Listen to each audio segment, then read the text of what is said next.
right. Who's ready to play some D&D? Do this. Oh, me and Mike are coming off of the high of meeting the team, so that was cool.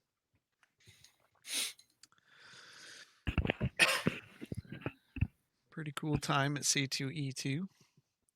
Oh, yeah.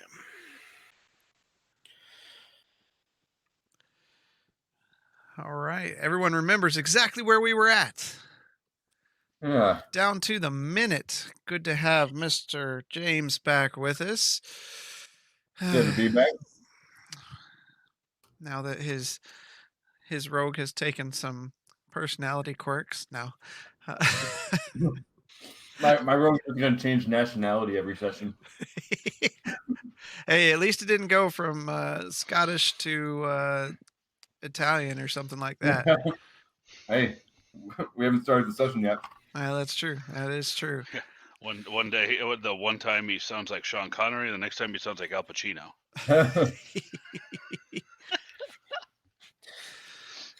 All right. So where we left off, the party traveled through the woods and came upon two folks selling wares to the kobolds. They agreed to take them into town, though under a watchful eye, not as friendly to non-humanoids. But since the party was running around with the halfling that they were convinced could show them a good time in song and dance, they agreed to let them in. So they made their way to the Torn Sail Tavern and Inn, where they ran into Trexel Starshine, very thin feature elvish woman who was concerned about the missing children that's been happening in the town, where they also found out that the mayor has gone missing himself.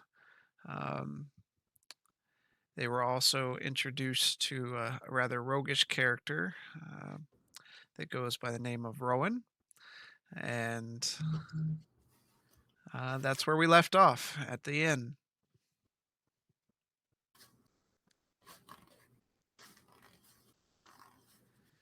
What do you guys want to do?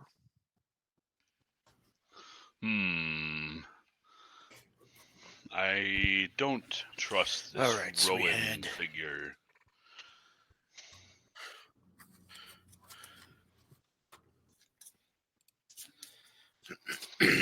Anybody who wants us to break into the town's armory is normally not somebody to be trusted, but we don't know what's in there. Could be some good stuff. I have no more interest in stuff than I do with finding and helping these children. I'm always down for a good thievery, but I think we should keep peace with this town.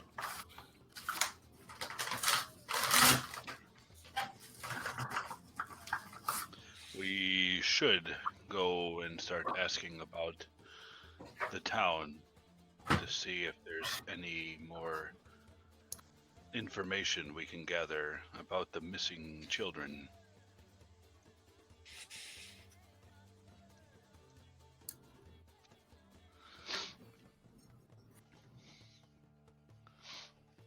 If I recall, we have...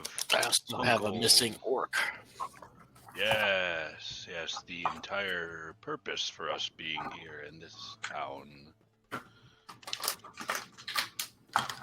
That would be the gentleman Uncle Stone Splitter. Seems he may have some information to your orc friend. Or quarry, I should say.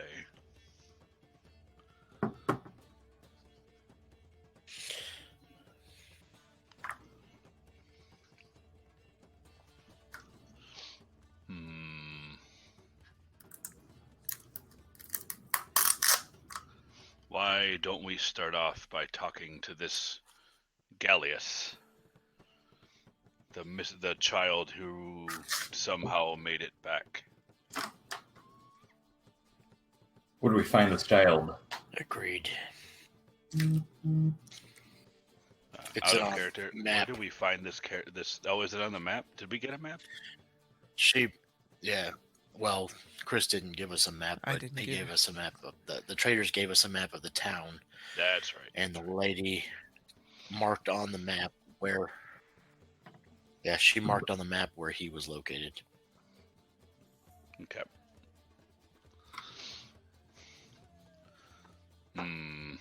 This appears to be where Gallius is located. We should start here.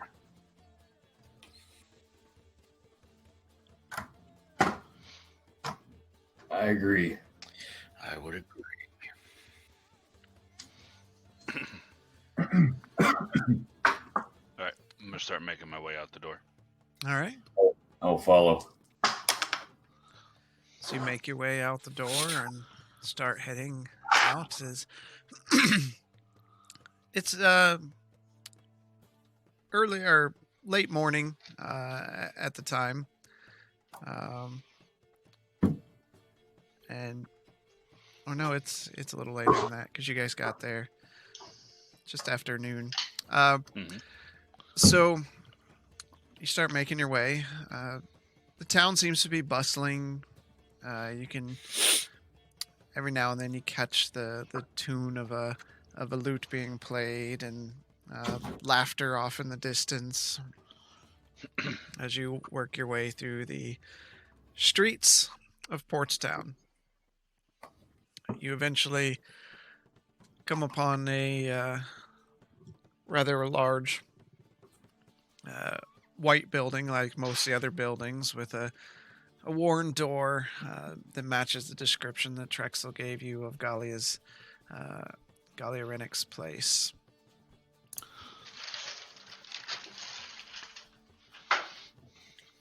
Are there people watching us at all? I want to make a perception. You notice just with passively that the people keep their eye on you. Most of the folks that you see around town are halflings or humans or elves, dwarves. You don't see many unnatural humanoids. So you definitely catch an eye, especially you feel that they're staring at you most of all. But as they told you, when you came into town, they're leery of gnolls due to the proximity to the Jagged Spire. Mm-hmm. Yeah. Do I have a lag? Are you guys getting what I'm saying? Yep. Yep. Yeah, You're fine. we got you. There's no lag. Because I just seem like you guys are talking and I'm getting like the end of it. Oh, no. Oh, no, you're fine. Yeah, there's no lag on this end. Okay.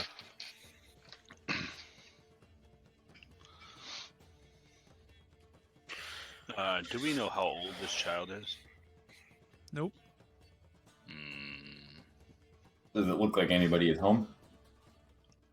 You can't really tell. Nobody's out and about. I see no need for anything other than just a good old-fashioned hello and see if anybody is home.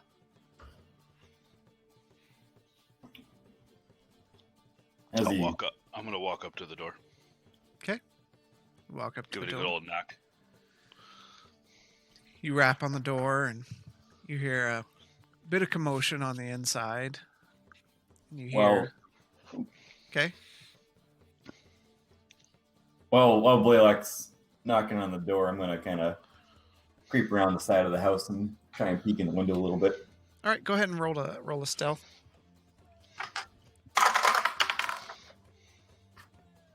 Uh, 21. Okay. So you guys don't even notice Zormir kind of step away. Um, Blaylock and Scar, you hear multiple sliding mechanisms and chains slap against the door that you surmise are probably locks on the door, and eventually the door cracks open and just a bit, and you kind of see just a small figure, shorter than both of you, just one eye really, and some hair. Hello, can I help Huh? you? How old does this person look? You can't really tell from how much they have the door open. Oh, I see. Hello. We have been sent here by Miss Trexel Starshine in regards to Gallius. Do you have a moment to speak to us? Trexie sent you? She did. She is most concerned about her missing child, and we'd like to assist her. We were hoping that you could shed some light on the situation for us. You see her eye keeps while she's looking up at you, her eye keeps darting down to Scar. Pay no mind to him. He is a friend, also wanting to assist. You have nothing to fear from me. Okay. And she opens the door a little more, and what you see is she's got a fairly simple blue dress on, red hair that flows down her shoulders. She's obviously a dwarf. Inside the red hair, it's streaked. There's streaks of white that run down, and you notice now that the light is being let in more, that her eyes are extremely deep green, and she almost has a resting, sad face on, and her eyes show signs of a lack of sleep. In the background, the more the door opens, you can hear just a quite a ruckus going on from within. Have we caught you at a bad time? Every time is a bad time anymore. I'm sorry to hear that, ma'am. Ever since my Brendan came back, something's wrong with him. Brendan? My son, I'm sure Trexie told you. Oh, I thought his name was Gallius. Brendan. Gallius, my name. Ah, now I understand. Why, hello there, Miss Gallius. I'm hoping that we can assist with young Brendan. So tell us what happened. Okay, so while this is going on, Zoramir, you kind of work your way around the home, and there's some low windows, and you're able to kind of scurry up and look in through the window. What you see is this in this back room. There's a small dwarvish child.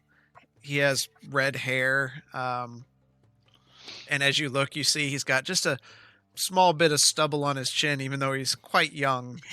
He has more than you have ever had. He's wearing a white tunic. It's torn in several places. And he's just being a holy terror. Like, you see him breaking things. You see him just intentionally tearing things. So that's what you see. Okay. Having seen this chaos that is going on inside, going to go back around front to rejoin the group. Okay. as you come back around, you see the doors open. You see a redheaded dwarven lady there standing talking to Blaylock and Scar as you approach. Is this another? This is Zoramir. He is also a friend. We hope that together to be able to find out what is happening to the children, maybe even provide assistance to young Brendan. Who's Brendan? Brendan is the child of Miss Gallius here. Oh, I thought who Gallius has was the child. returned. No, we were mistaken. I do quite like halflings. Maybe They you seem could to be sing a quite song popular. or play an instrument and calm What him the- down. Everyone in this town want me to sing a song. Please, all of you, come in. And she opens the door, allowing you in. All right, I'll follow. Okay. Who's going in next? I will. Okay. Kind of look around and then follow them in. Okay.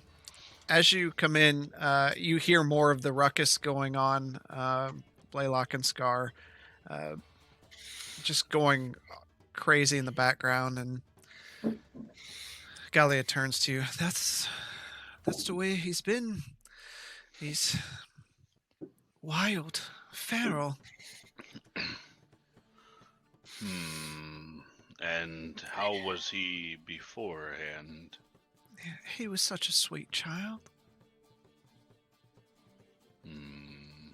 Does he say anything? No, he hasn't spoke since he returned. How did he return?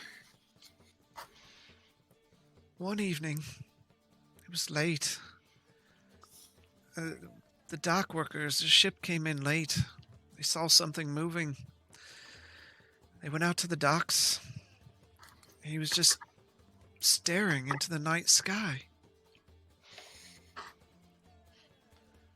I just want him to return to normal.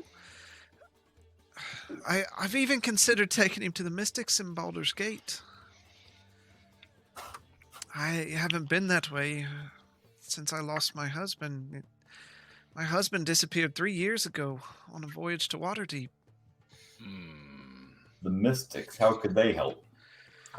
I don't know, but I can't leave him like this. And from around the room, peeking around, you, Blaylock and Scar, you see this little red-headed dwarvish child, eyes just signs of a lack of sleep, torn clothing. But as he peeks out, he sees Scar, and he's fixated on Scar, and runs forward and just thrusts himself into Scar, nuzzling into some open fur of like your leg. And for the first time since you've been there, he's quiet. It's the first time I've seen somebody like a gnome.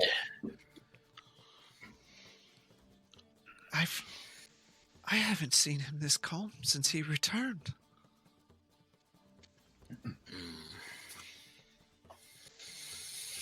So we have been told that gnolls have terrorized this town. Yes, but it's been a while. I mean, I was but just a child. Gnolls do not tend to take prisoners. This is definitely odd behavior. I look down and I'm like, Brendan. He just keeps nuzzling into your fur and like grabbing bits of it and shoving his face into what he can. Were you with my kind before?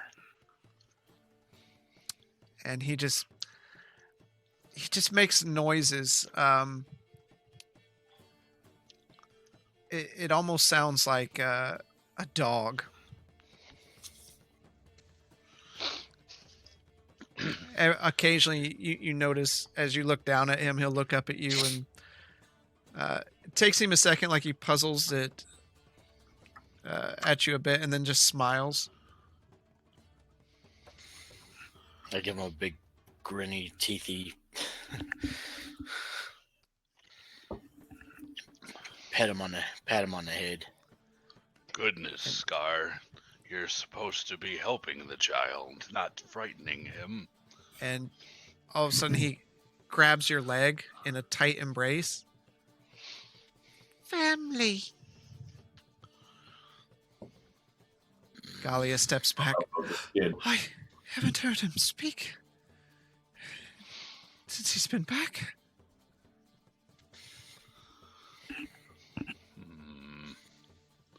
How long was he gone for? About 2 months. But the children, you've probably heard, they disappear. They They don't seems return. about once a month. One child leaves and never returns. Brendan was the first.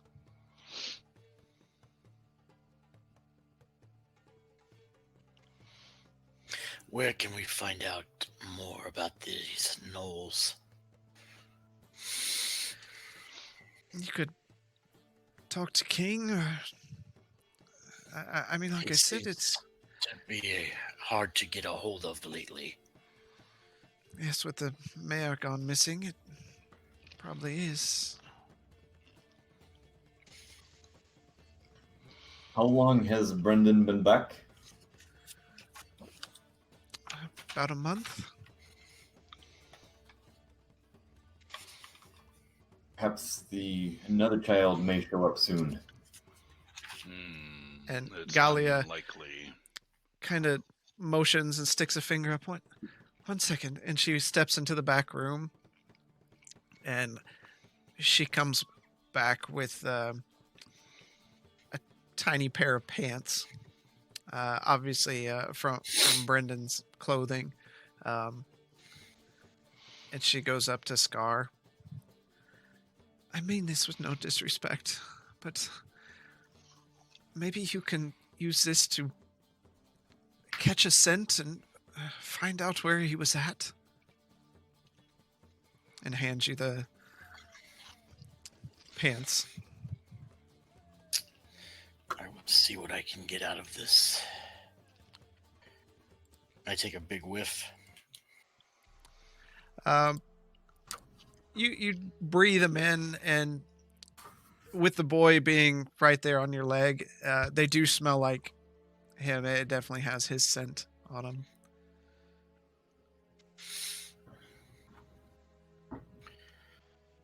Can't you gnolls do like a pack howl to call each other? This is not my clan. I have no idea what condition they are. Go ahead and roll a perception on the smell. 15. Was that with advantage? Did you No. get advantage on smell perception? Smells, yeah. 15. Okay. Smelling them, while his scent is very strong on there, there's something else you smell there. Something raw, almost like rotten smell. Not meat, just a nasty smell.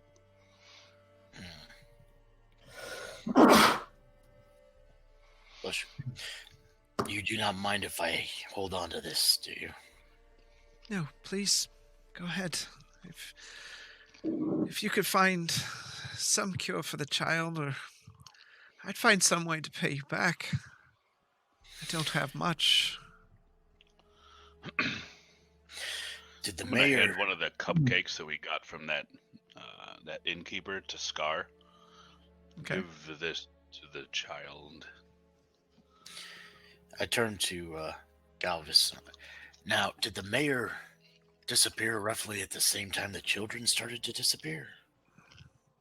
No, his was new. It's only been 2 weeks.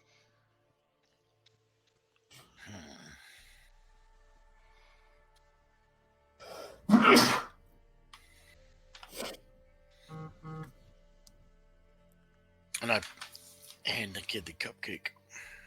All right. He takes it and throws it down on the ground, and then hops down on all fours and just starts eating it while it's on the ground. Very odd.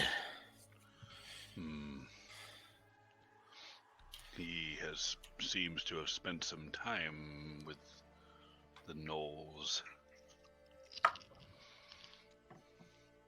Or at least something that looks like me.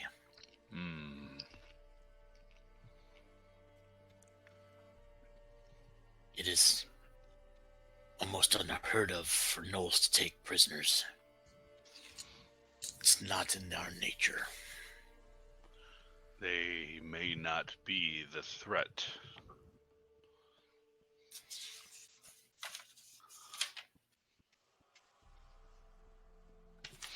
She said Knolls haven't attacked the town in decades.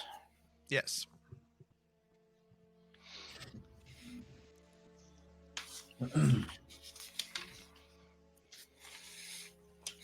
Where did the children end up going before they disappear? They just were out playing. But is there like a favorite spot for the children of this town? They always love playing at the docks. Sometimes the sailors and merchants will give them small trinkets they've collected when they've been over to Baldur's Gate or Waterdeep or other areas. They love the children. Seems like we have somewhere else to investigate, gentlemen. It seems so. Should we bring young Brandon with us to look around the town? I don't think that would be necessary. If something comes up, we can always come back for the child. Child makes me uneasy. A lot makes you uneasy. Especially when we have you around. Do we have to go over the tentacle situation again? I don't know what you're talking about. This sounds like a conversation for another time. The mayor, was he any traces left behind of him? No, I mean, he usually goes out on... He would walk the town, and he would stop at the tower and go in and do whatever one does in the tower, and then he comes What out, is and it he always... that everyone does in the tower? Nobody knows. I mean, it's been here for a long time.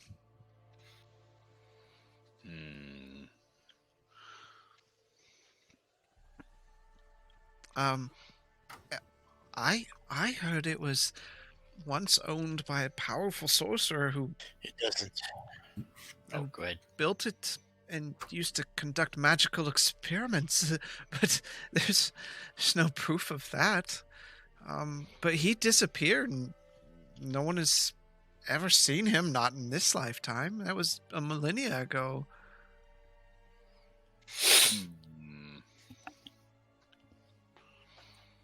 Perhaps you should I check out don't the know tower. if that has. They I'm not sure the missing mayor has anything to do with the children. keep guards posted outside the entrance. We all think there's must be riches in there. We don't know. Probably gold.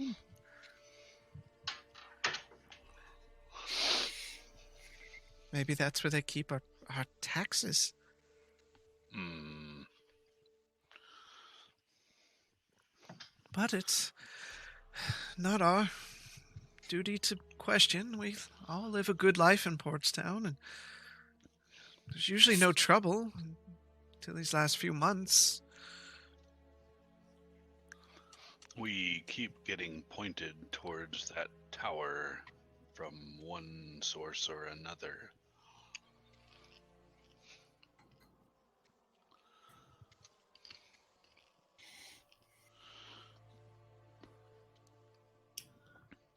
Well, I think we have a good avenue forward. We should go and investigate this area where the child was last seen. I do agree, Blaylock.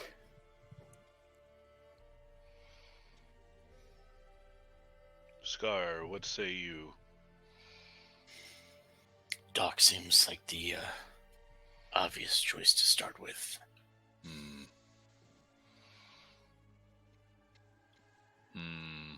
And that is where the captain of the guard has been known to hang out. True. Maybe he can tell us more about this tower.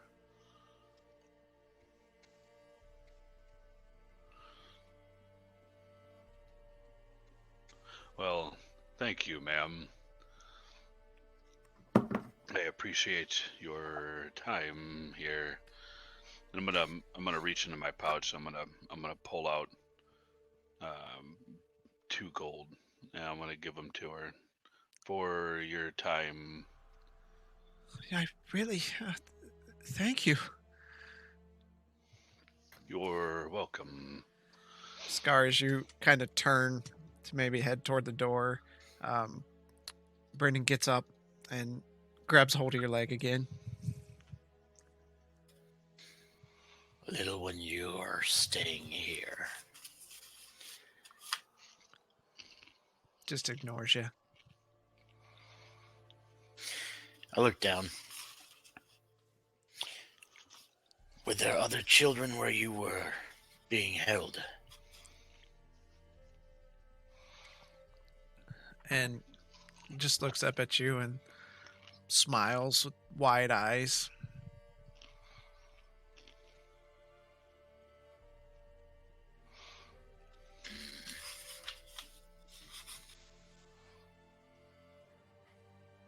This does seem very strange for my kind. Child gives me the creeps. He's possessed. Zoramir.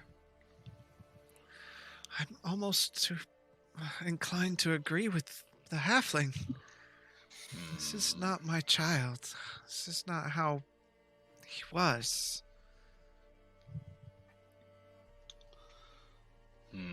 We will do what we can.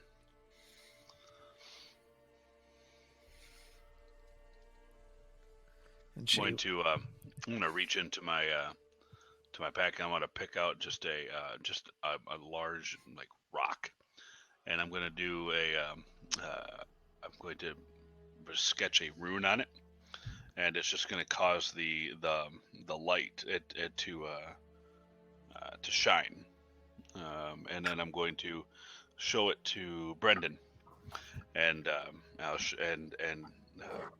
Brendan, touch this rock right here on the rune, and it will glow for you. Maybe it can give you some solace. And I'll hand it to him. as he touches it and the rock illuminates, he immediately drops it and runs to the other side of the room. It's okay, young one. I'll pick it up and I'll hand it to Gallius. She takes it. Maybe he'll enjoy this one day.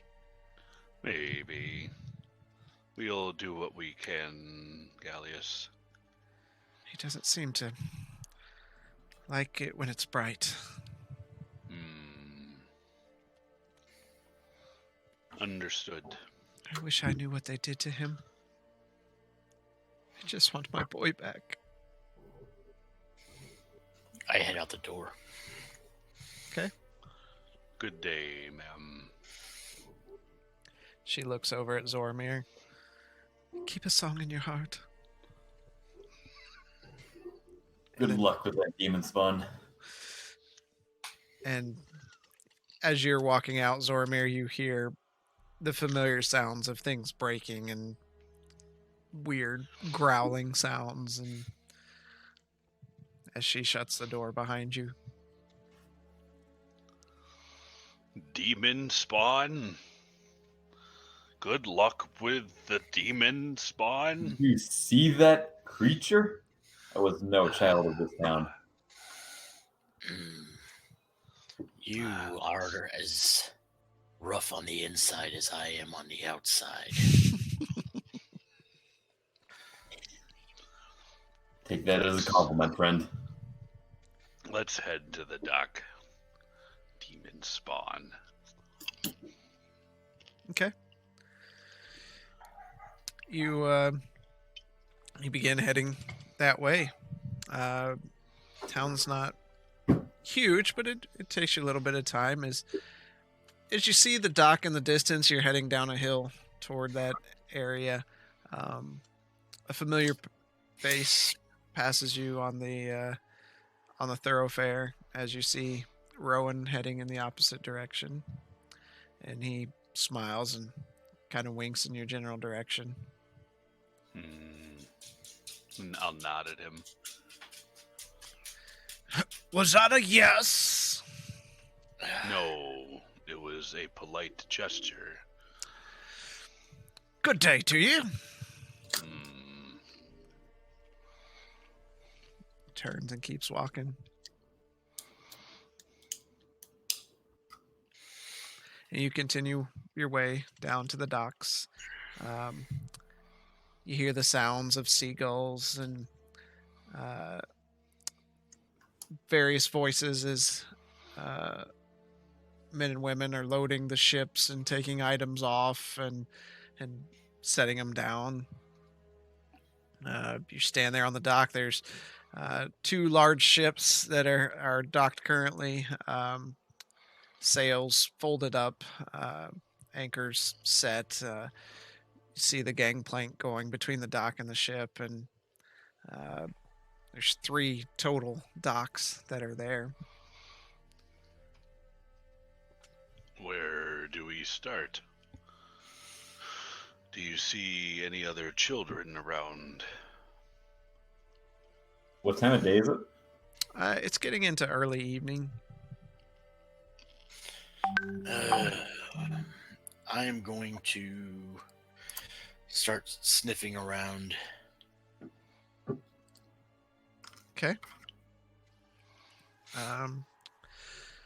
Roll up your perception for smell.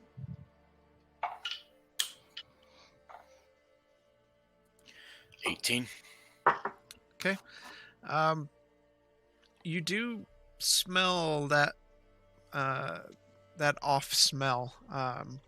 It's not nearby, but it's somewhere within the vicinity. That kind of rotting smell. I can't pinpoint like which direction. It seems to be coming from the north just a bit from where you're at. While he's sniffing around, I'm going to just kind of use my perception to just see if I see anything off. All right, give it a roll. All right, natural 1.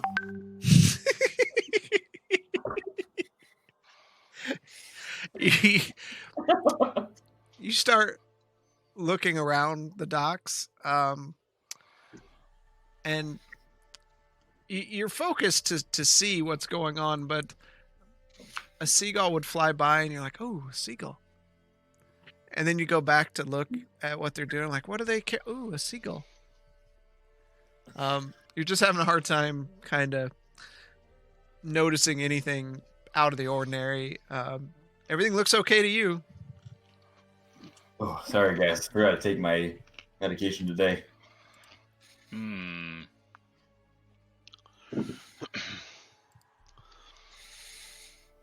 Hmm.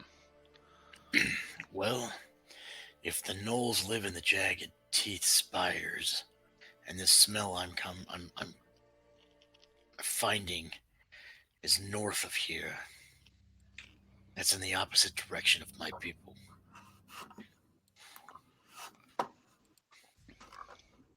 Could it be a tribe that has separated from those at the jagged teeth spires? It doesn't make a lot of sense to me. Neither clan- does a child cuddling with a gnoll.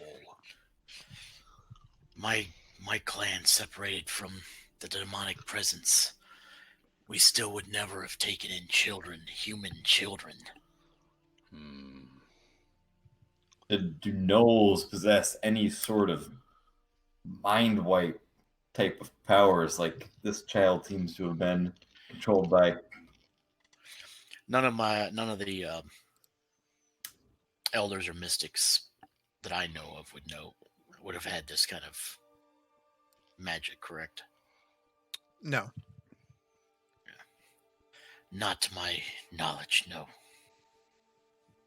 This makes me think there's some other power at play here. Hmm.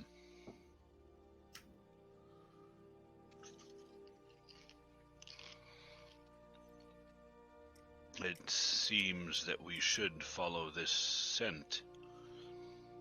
However, I'd like to see if we can find this king fellow.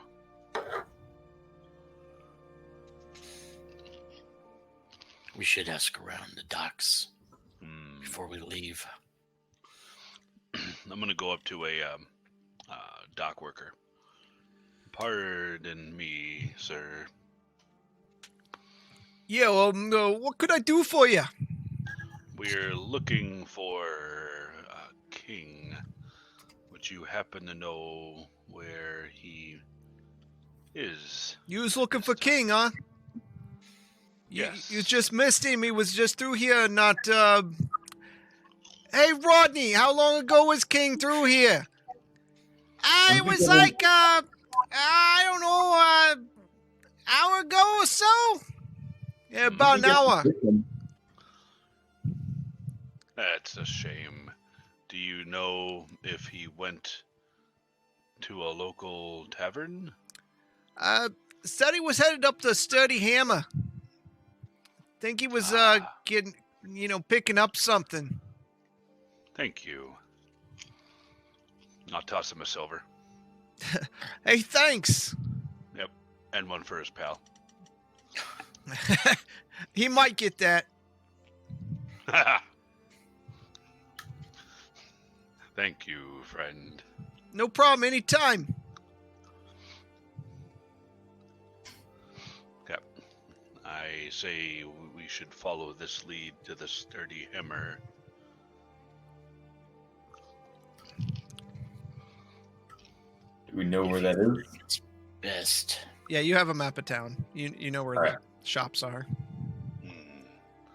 Because it's not good to head out north now when it's turning nightfall. We could head out in the morning.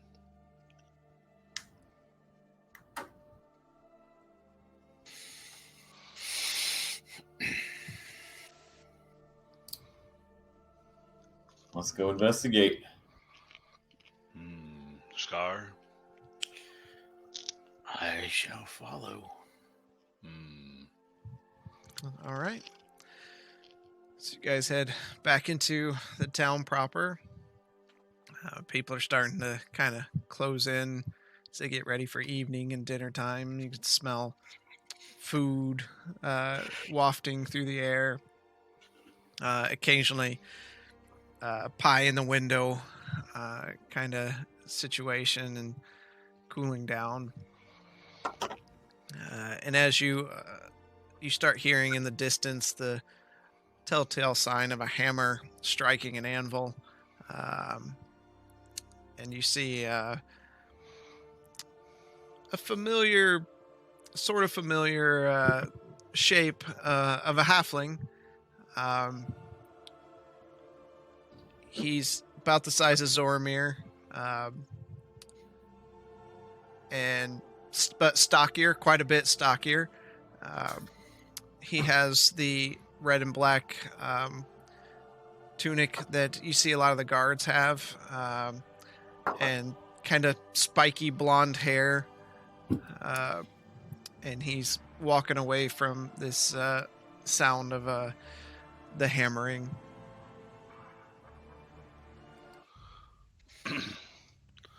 Sir. I'll try and get his attention. Yeah.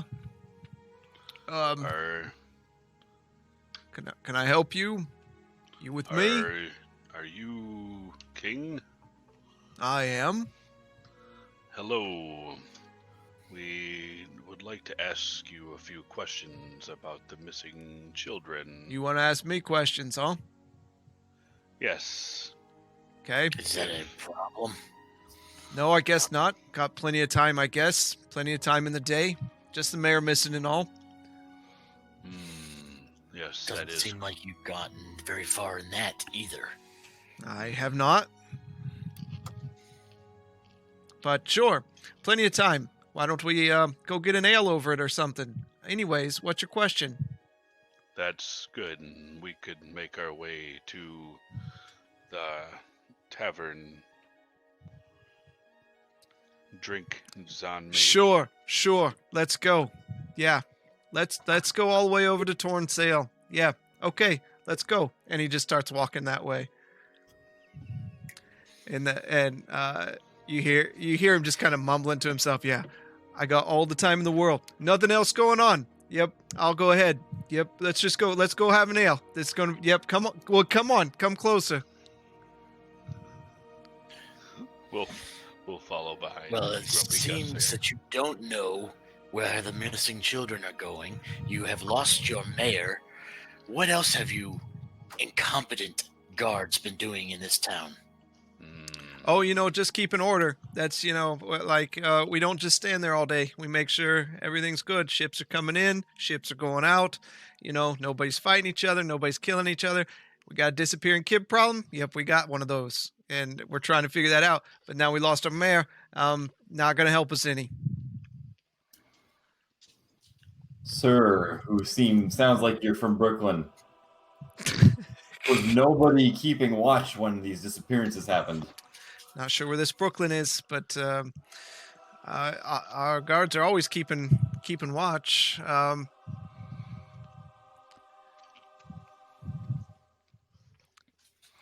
Do we know who was keeping watch when the disappearances happened, dude?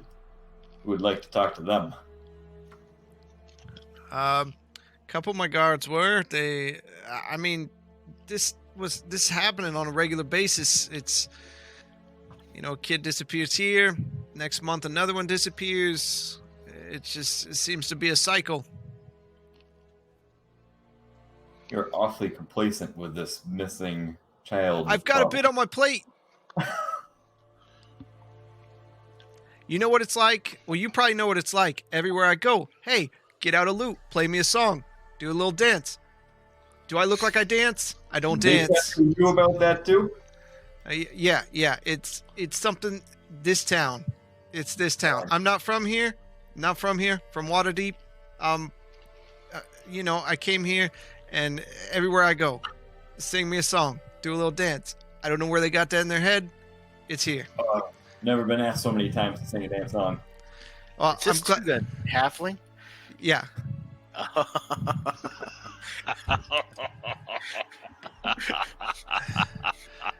Okay.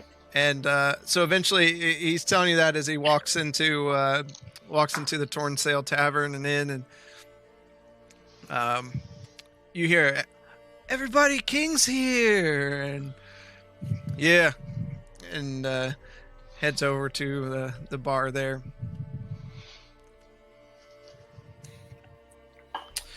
Was the mayor taken from his home, or was he just out and about and disappeared?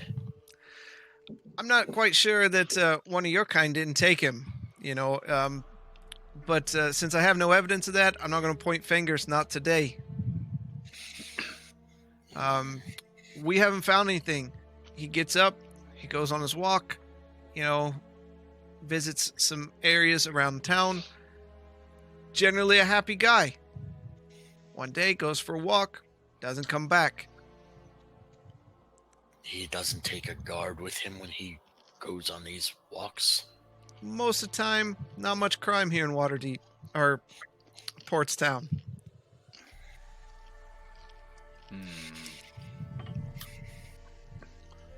I'd say a missing child every month would be... Something to be concerned about, I would imagine. Yes. Seems that your mayor didn't really give a shit. He cared, but he's just a mayor. What's he going to do?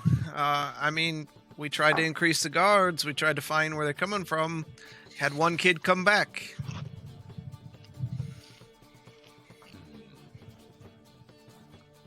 Can you tell us what is north of us? I know there is a fort, but what lies between Portstown and the fort? Well, depends on which way your north points. You got the swamp, a bunch of kobolds. They kind of keep to themselves. We don't see them much. I think one comes in here, does some trading, takes it back. Other than that, they keep themselves, not a problem. But then you got the fort. That's what's north. Is it Nothing. used? Is it in use? The fort? Yeah, Yes. it's in use.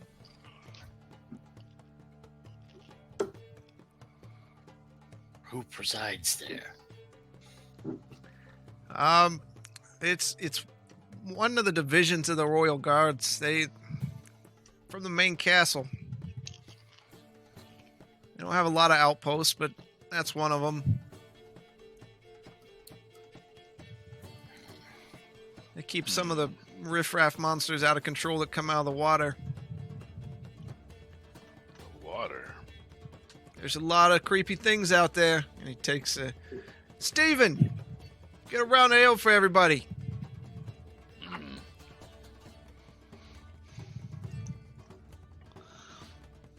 What do you know of a Hunkle Stone Splitter? Oh, Hunkle comes in on the ships. Yeah, he's been here for business, in and out. Yeah, good guy. Good guy. Well, he was telling people that he saw gnolls attacking this town. Yet another resident of this town says that they haven't attacked here in decades. Oh, they haven't So been we here. just- They're not attacking the town. What he told me, because I don't have enough stuff to deal with, is they've been raiding the small farms and villages to the south.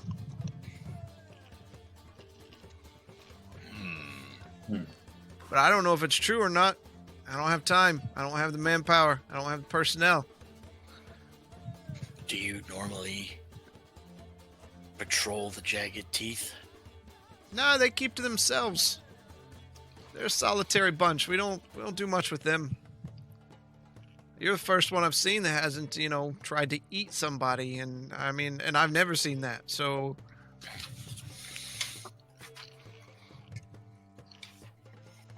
I get the feeling you're not from around here, though. You don't look like them, or what we hear they look like.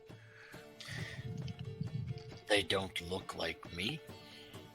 Now, you're darker fur. They're all like white. I ever heard of something like this? You know that gnolls come in various colors, but most of the time it's patches of browns and blacks. And while they get older, the ridge on the back can turn white. You've never really heard of all white gnolls.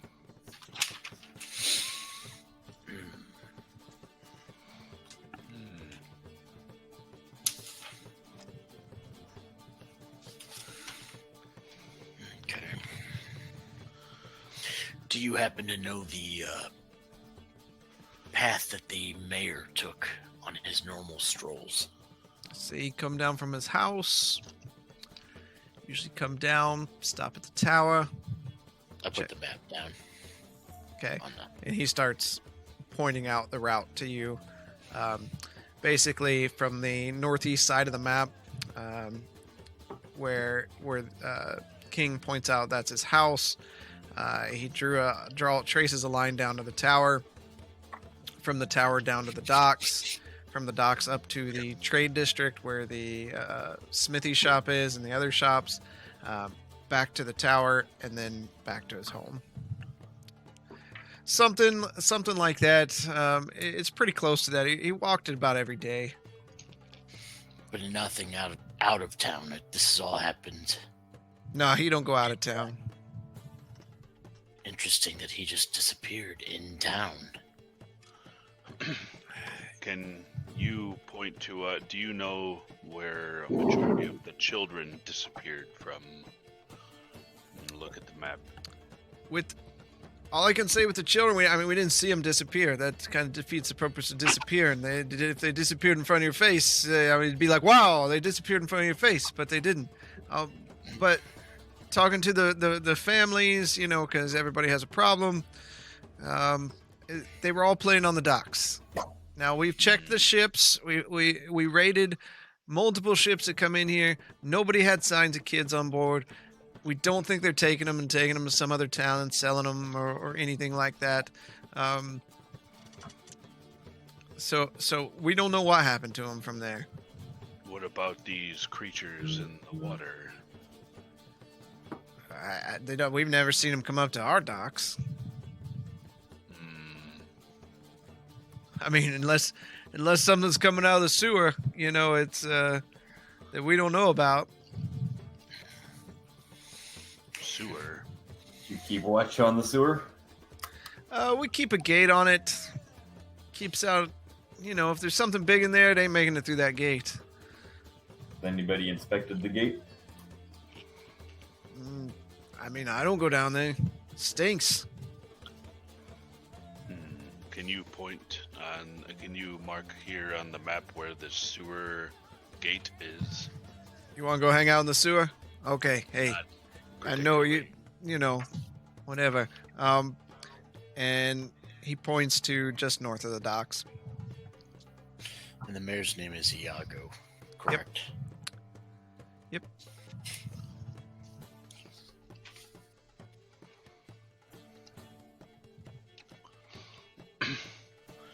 Well, on another subject, do you have any information on a Ulick? Ulick? I pull out the wanted ad, or the wanted poster. I was sent here to pick this gentleman. I use the term loosely. I ain't seen a guy like that. Now what's he wanted for? Doesn't matter. The bounty is what the bounty is. If he's out killing people, he could be killing these kids, and that's kind of important to me. Yeah, it's kind of. He's a thief. He's not a murderer. I think you would know something. He's an orc. And from what I've gathered in this town so far, you don't look kindly on other races. Long time ago, maybe 6 months ago, an orc came in on a ship, but I mean, we didn't watch where he went. As long as he kept on the docks, didn't come into town, he didn't bother nobody.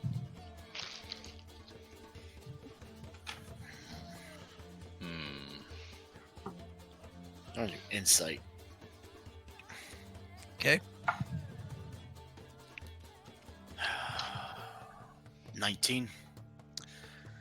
Seems, as far as you can tell, just watching him, it seems like what he's telling you is true.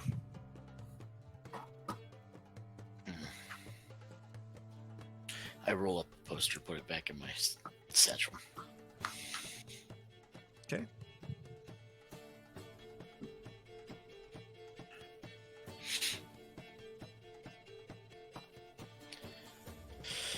Well, seems like we need to take our own investigation of the dock area.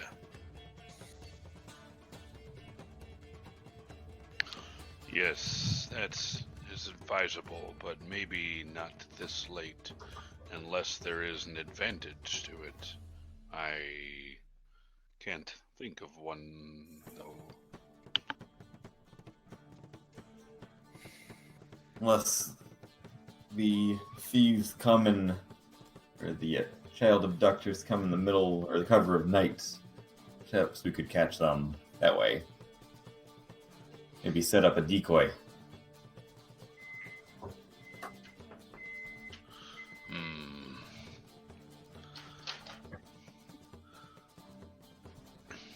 Sir, what do you know of this tower that the mayor visited?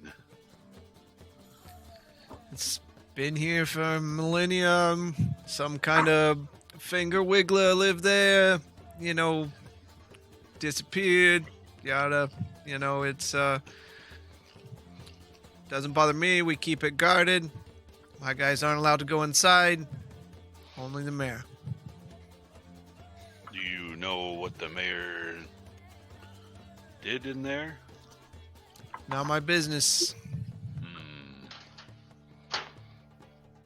Perhaps it would be beneficial to bend the rules in light of the mayor's disappearance. Yeah, that way I can lose my job, you know? You I think are if you in save charge the of the mayor- city. We know he left there. We know he got up. The day he went But missing. you don't know what he did in there. He could have done something or taken something. For nobody to see him disappear on his daily walk. We're looking at all options. I'm pretty sure if you find him alive, he's not going to slap your hand like a little child. I don't know. He comes back. I'm in his cookie jar. Then, you know, back on a boat to Waterdeep for me. And I don't know if you've ever been there. Not a pleasant place. I'm familiar with the area. Yeah, they don't like your kind there, do they?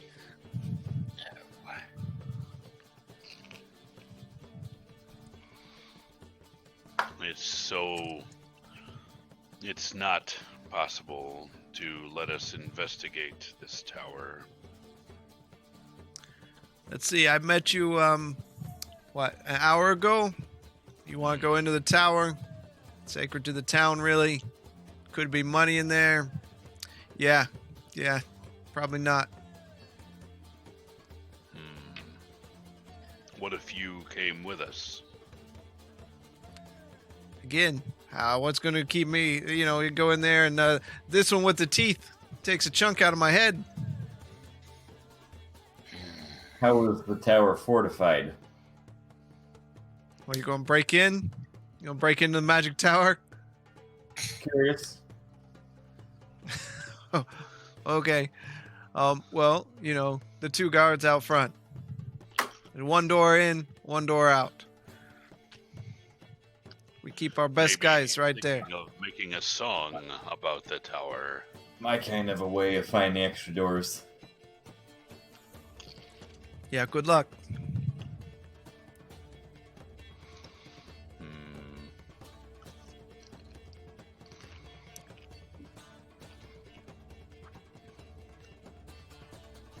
Well, thank you. King. I appreciate you taking the time. Please have another ale on us. Sure, thanks.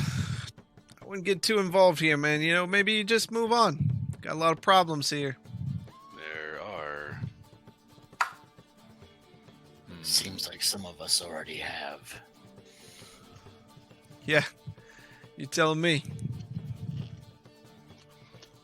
It's very curious that you don't seek assistance with all of the crises going on here, but you seek to remove outside influence.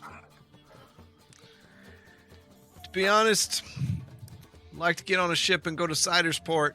They have a little bit more fun over there. But I'm here. Understandable. Do my job. We move on. Let's find these kids, you know. But if you get any tips, you find out where the mayor is, you find out where these kids are, you come find me.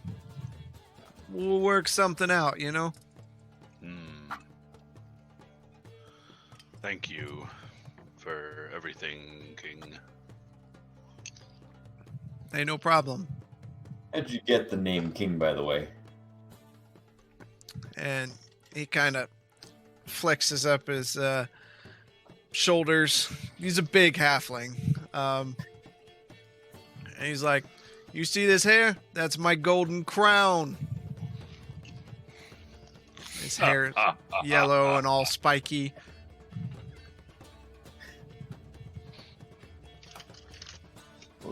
What is he pointing at? His hair. Oh, There. I don't know if hair will help you much in battle, friend. Well, you want to fight out? You want a little fisticuffs here? Throw some bets down? Have you seen this null next to me? Oh, no. You, my friend. You, not the knoll. I think we'll leave the fighting for another day. Okay. Don't want to be too hard. That's what I thought. Well, you throw some bets down, but you know, we'll find out who the king is. Obviously, it's you. I think so which too. side you on now? Though I wouldn't put myself up against someone like yourself. The teeth, the claws. You know, I know when I'm outmatched hand to hand. Wise. Now this walking cow, yep, I might got a chance. I think my old lady's got bigger arms than him. I'm gonna look at him. I'm just gonna look right in his face. I'm gonna go, moo. It's a good one.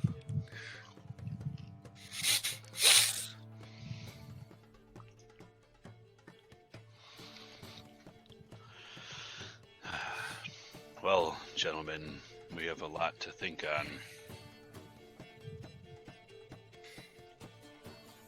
I'm gonna talk to the barkeep and That is correct. clear up the tab. Well, hello, friend. Welcome back. Hi.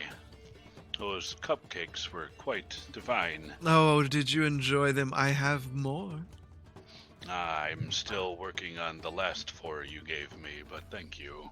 Well, when you finish those, you come back. Stephen will take care of you. Thank you. How much do we owe you for on our tab? 5 silver will do just fine. Alright, I'll give him 7. Okay. Thank you. And he reaches out slowly, never breaking eye contact with you, and takes his hand and kind of scoops it over the bar and scoops the money off the top of it. Are you sure I can interest you in any other kind of delicacy? Maybe tomorrow before we set off. Okay. I'm here. I'm always here, Stephen Naldani, waiting for you. He gives a light bow forward. Thank you.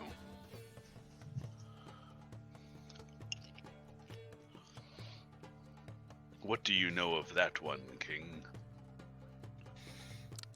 Oh, that one? I mean, he's been here a while. He has a lot of stories.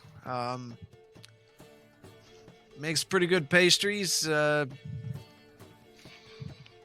He's good for the town. What can I say?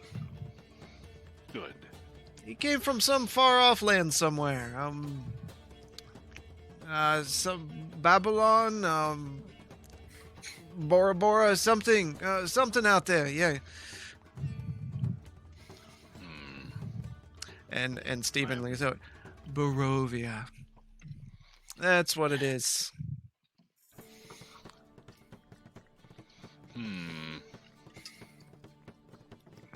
But he makes a mean pastry and serves up good ale. We like him.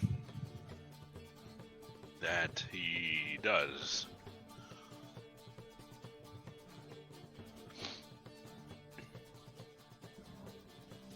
Well, gentlemen, I'm going to head off for the night. Okay. I'm going to go upstairs and start tinkering with my turret. See if I can change it from a short claw to a lizard. Okay. Scar, what are you going to do?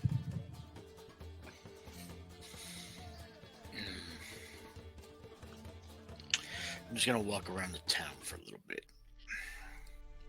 and go to the shop district. Okay. Zormir? I'm going to go down to the docks and kind of sit on the pier. Okay. Just kind of stare at the coast for a little bit. All right.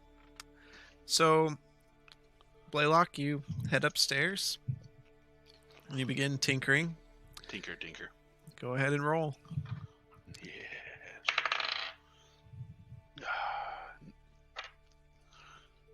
What is that? Is that intelligence? What am I doing here? What am I rolling? Yeah. 14. You work on it some more. Becomes a bit more lizard-like, but even yourself looking at it, you're like, kind of looks like Shortclaw. Needs work. So you continue working on that. Scar. You leave. Walk over to the trade district where a few shops are.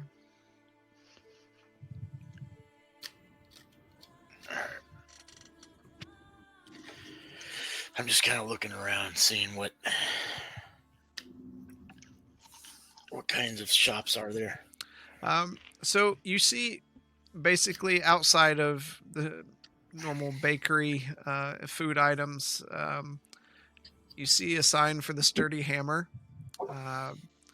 blacksmith and armory where you were earlier, and across the street from it is another sign that's Colleen's Oddities. I'll go in there. Okay.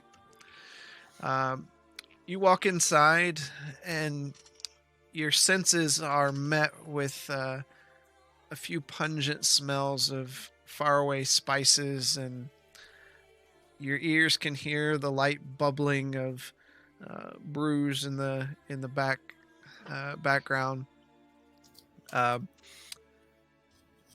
It's relatively dark in the shop. A few candles light the shop up. Cobwebs are kind of everywhere, and sitting what you almost thought was a like a mannequin is an old human woman. She has long, stringy white hair, very unusually thin.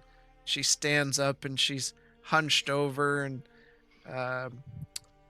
reaches over and grabs a small cane, and her fingernails are longer than yours, and she's wearing kind of a patchwork clothing that's been pushed together from various items. As she gets closer to you, you notice one eye is completely white, and she has a smile, and there's only 4 or 5 teeth that are still there. As she looks at you, yes. How are you, my dear? And lays a hand up on the table and just kind of taps her fingernails on the counter. You said it was what oddities? Kayleen's. Okay. Kaleens. I take it that you are Kayleen. Yes, I am, Kayleen. So, what do you know about these missing children? No one asks old Kayleen about the children. Yeah. I love the children.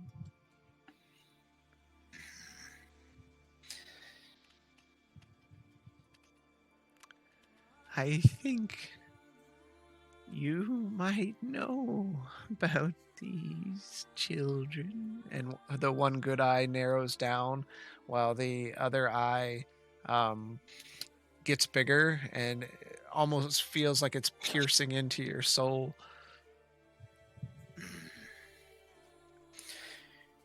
I know it has something to do with something that kind of looks like me. Yes. So you've seen these things. Those who walk at night can cause a wicked fright.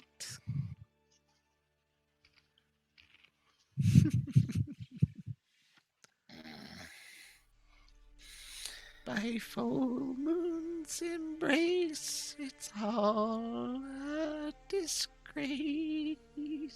You are brewing some stuff in the back. I can smell it and hear it. Yes, it's... I can't quite. I'm not from this. I'm not from this island. I can't quite make out what the smell is. Oh, And I'm wondering if...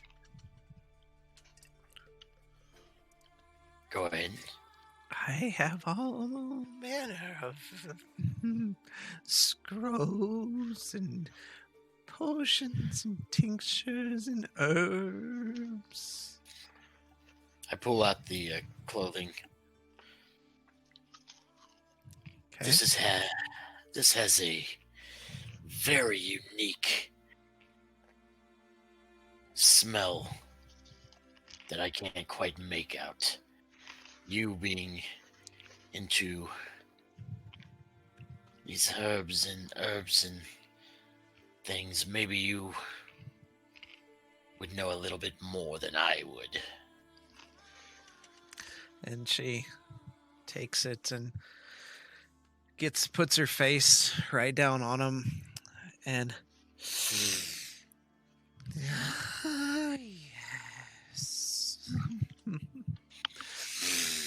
you smell it too. It smells of Those who walk death. in waste are not a disgrace. And almost blindingly fast, you see a section of the pant leg separate as you see her tucking a small blade back into part of her patchwork clothing. Yes, Take this with me. She takes a small piece and takes it, turns around and begins humming to herself. And you see a few bits of light come in front of her, and it seems the candles, they dim for a second and then shoot up, tripling in size, illuminating the place. And as the place is more illuminated, you see various skulls from different animals litter the area. You see rats running across the rafters, and she turns back around, um, and just has this pile of ash in front of her, and puts it up to her mouth, and she blows these ashes, um, and as the ashes kind of hit your face and your senses, um, you gather these senses all start rushing into you. You smell the salt from the sea. You smell the wood, the old wood from docks, and you smell the strongest, the smell of a sewer, uh, and the smell of even the metal grating on that. As in your mind's eye, you kind of picture that in your head.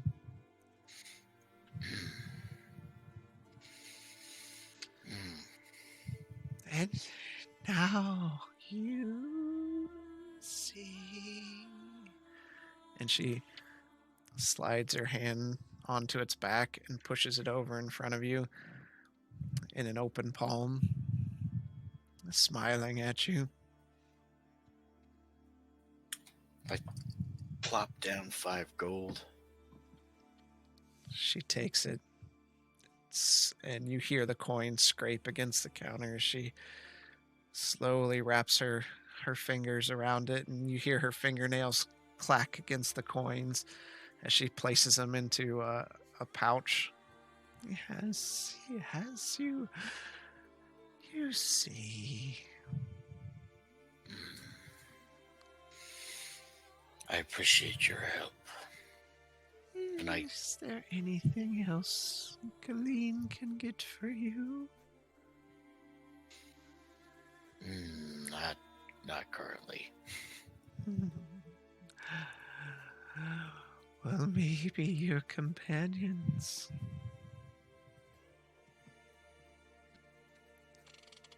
You see a lot. Kayleen sees all. In the mind's eye, one will never die. You don't happen to know anything about this missing mayor, do you? He walks still. I still hear his footsteps in the night, in the dark.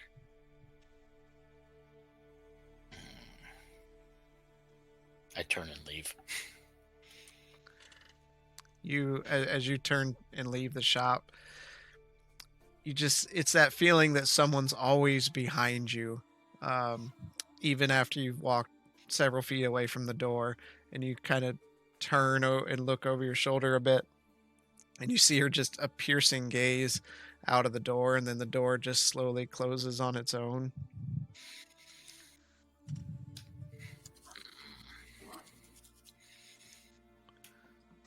That's just creepy, Chris.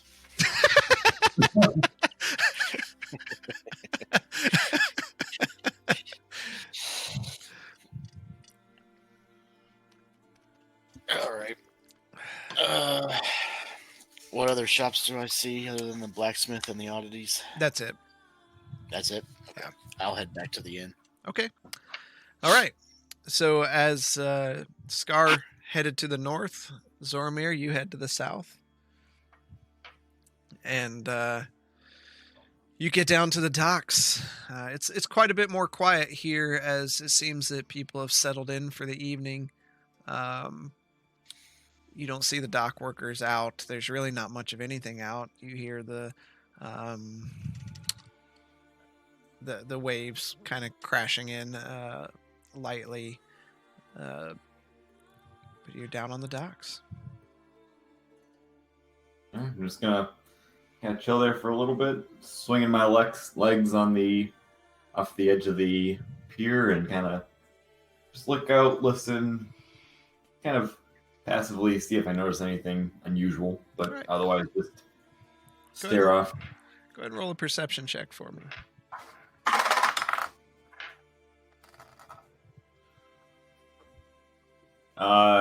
18. Okay. While you're sitting there, you sit there for a while, an hour or so. You hear something behind you, and you kind of turn, just a light noise, nothing that would startle you. And you kind of see a shadow leaning up against a building there, and as you turn around and look, the face illuminates slowly as he breathes in on a pipe, and the embers from the pipe illuminate a bit of his face, and he's just standing there. I'm gonna get up slowly and kind of walk in his general direction, see if he notices me, but not obviously try and go over to him. He doesn't really move. You see, take a hit again off of the pipe, blow smoke out into the night air. Where is he standing? He's up against a building on the opposite side of the docks. I'm gonna go kind of stand on somewhat close to him, but again, not obviously engaging with him. Stand up there and then kind of just, what brings you around here tonight? Well, it seemed you were a bit more interested in my proposal earlier. And as soon as you hear him speak, you recognize him as Rowan, from the inn that you ran into. What was the proposal again? He wants to. He may know a way to get into the tower and wants some help. Yes, I am always up for a good sneak around. So how do we get your friends involved in this? They seem to always be up for an adventure as well. I'm sure I could persuade them without much trouble. So you're telling me you're in on this? What do we have to gain? Well, that's what we're here to negotiate. I think that, since I'm going to help you find a way in, 60% goes to me, 40% for the rest of you. Whoa, I don't think that sounds very fair now. We're bringing all of the manpower, and if we are having this conversation right now, that means you can't do it by yourself. And he kind of taps his pipe on his boot, and he goes, you see over there to your left, and you look over, you don't see much. Down those boxes, crates, hunched down, and you can actually see someone down there. Them guards are watching me all the time. That's why I need the muscle. Well, it sounds like you're just going to draw unwanted attention on our venture. That's right. That's why I need you to go and retrieve it, and then we'll both be fat and happy. So if we're going to do all of the work, why would we give you anything? All right, make a persuasion roll.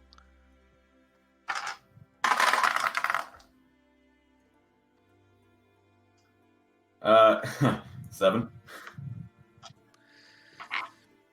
If it wasn't for me, you wouldn't get any of it. So it's an in or out thing, mate. How do you figure that? Because without me, you're not getting in there. I come from a long history of getting in places I shouldn't be. That's true. But to get where you need to be, you got to know where to look. Let's flip that split. 40 to you, 60 between my squad. Roll a persuasion with disadvantage.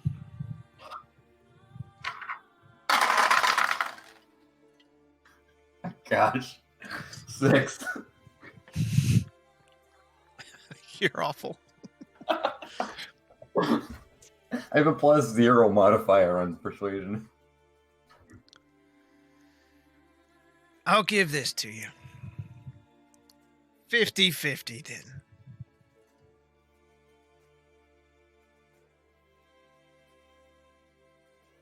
Do you know what is even inside of the castle? Nobody does. But they wouldn't keep two gods there protecting it if it didn't have some value. This is true. This is true. Let me propose this to my squad, and if everybody is in, then we will push on tomorrow. Oh, you don't really need them, you know. You just go along. Convince them you need to go pick something up. Then your 50-50 split can be all yours and mine. Sorry, we come as a package. Just keep that in the back of your head. I kind of just nod and look off into the distance. So we have a deal? We have a deal. Meet me here on the docks. Midnight. Tomorrow. Sounds like a plan. Sounds like a plan. He takes another draw in from his pipe and blows smoke kind of in your general direction and turns and walks off away from you. All right. So after that, I'm gonna meander on back to the inn. All right.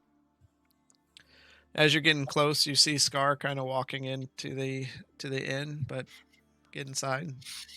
Scar, you're back in the inn.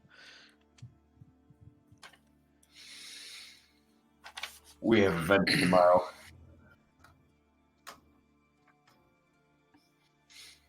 We have what? We have an adventure tomorrow.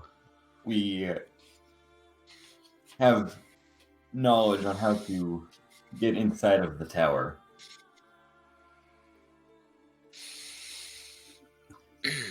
Tomorrow, midnight. Meet at the docks and we'll go forth and get inside of the castle and figure out what's actually in there. Laylock's not gonna like this. Hey, we gotta do what we have to do.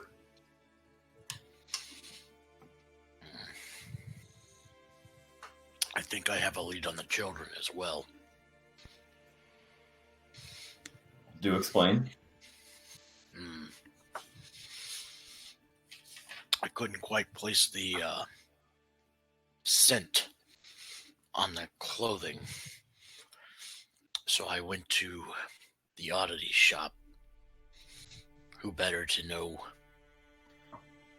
what grows in this area than the one person that makes potions? And yeah, she's a creepy old bitch. I won't find those people and be off their rocker a bit. But piece of the clothing did something magical with it. And I saw there is something in the sewers. You sure you didn't just have a bit too much beer there, Scar? Mm. The city guard here are inept at best. In one day, not even a full day, I found out a little more information than the city guard has. At least it's a starting place. True. So should we investigate the sewers come sunrise tomorrow? I think it's best we speak with Blaylock and get his take on it. He is more intelligent than I. Oh, I could have told you that. Watch it, little one. Hey, I can run faster than you. Yeah, we shall see. All right, we will discuss over breakfast.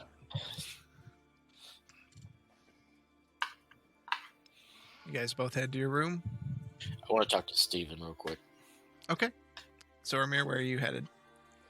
I'm gonna retreat to my room. Okay. So you go up to your room. You head over to the bar. Steven's kind of wiping it off. Yes.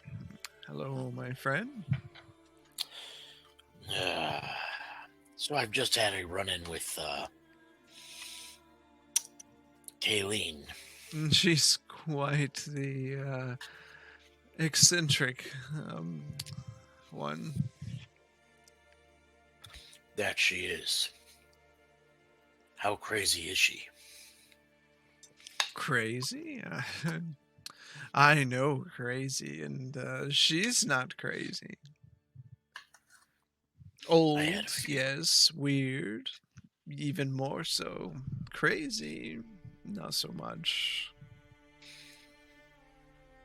So, if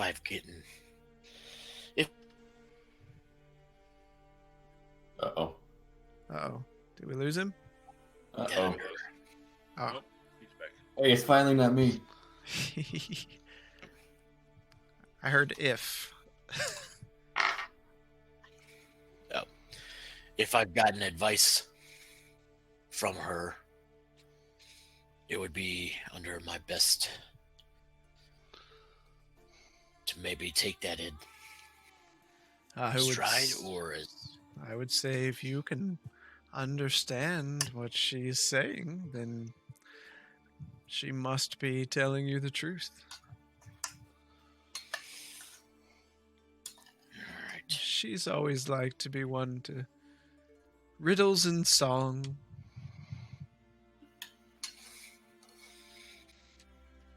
All right. Thank you very much. I head up to the room. Have a pleasant evening. So you all three head up to your rooms. I'd imagine you're all sleeping. Mm-hmm. All right. Yeah. So you take your rest, and night becomes morn, and you wake up. And who's headed down? I'll head down. I'll already be down there sipping a cup of coffee. Okay. Good morning, Sormir. Morning, Did you- Blaylock. Did you have a nice restful sleep? Yeah, something like that. Curious. I'm gonna go up to the up to Steven and order some food. Yes. A morning pastry. Definitely. And bacon. I see. Bacon for sure. And he goes ahead and turns around, grabs some pastries, and sets them up there. And I'll have this other bacon out to you momentarily. Thank you. I'll walk up to him. What variety of eggs do you guys have? Chicken? No ostrich? Not here. Oh, what kind of town is this? I'll huff and puff back to the table. Damn. I'll make my way down. Okay.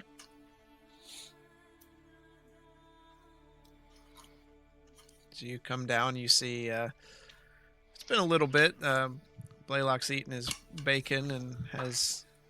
Are you eating pastries? But of course. Okay. Gobble, gobble. I live vicariously through Blaylock. So you see me, and you see Zormir sitting there drinking a hot cup of cafe. I'll sit down at the table. Okay. So, did anything interesting happen last night after I went up to my room? Well, apparently this one is agreed to break into the tower. Whoa, whoa, whoa, whoa. What? We're merely just gonna take a stroll and cruise around a little bit. Nobody said we're gonna be breaking in. There are missing children. Why would you seek treasure? There's more time for treasure after we find the children. I think there's more to this tower than pure treasure.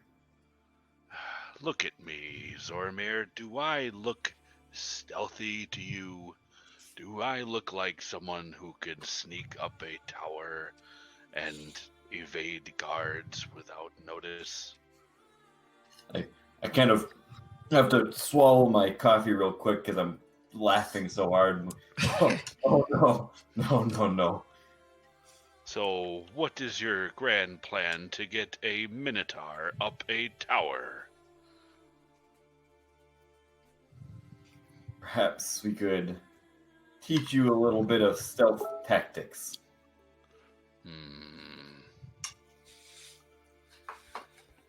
It's hard to be stealthy with metal clinking every time you walk.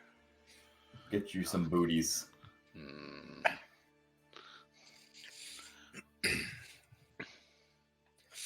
I, on the other hand, think I've found a lead as to these missing children. See, now that is good news. It does not involve stealthy minotaurs. I'm not going to say that. And I go over the whole thing with, I just couldn't place the smell, so I went to get a second opinion, and this lady pretty much told me that, in not so many words, that at night things tend to disappear into the sewers. If I remember, and I'll pull out the map. Look here, the sewer entrance was north of the docks. And you smelled something northward when we It was were definitely at the coming docks. from the north. Yes. That is the only logical conclusion I can come up with. So, we have a choice. A sneaky party up a tower, or a smelly party in a sewer.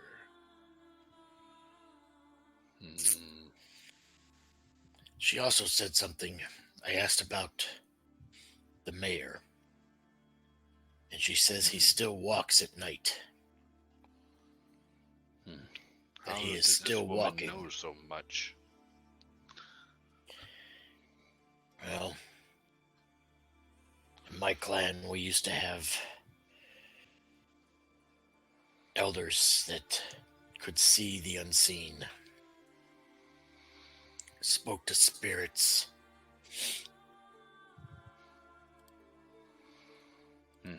This woman You seems to... trust her? Well, I thought about that, and I asked Steven over there, and everybody seems to think she's not crazy, but nobody listens to her.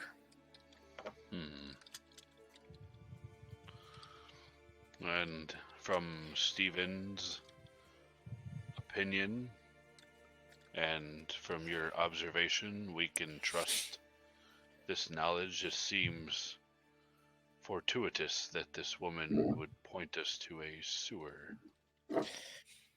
Well, it is the one place that the guards won't touch, obviously.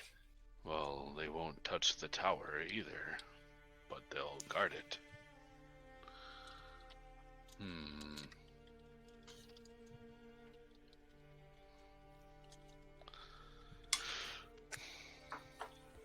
Tell us more about this tower, Zoramir. What is the plan? Oh, the plan is simple. We meet at midnight down by the docks, and under the cover of darkness, we will proceed to the tower and split the riches with our guide. A man who has never been in the tower, has no knowledge of what's in the tower.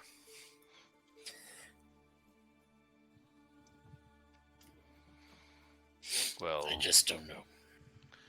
the mayor did frequent the tower, which has me very curious. I still find it hard to believe that you think a minotaur can sneak past guards. Booties. You're more than welcome to keep watch, Blaylock, if you don't think you're up to it.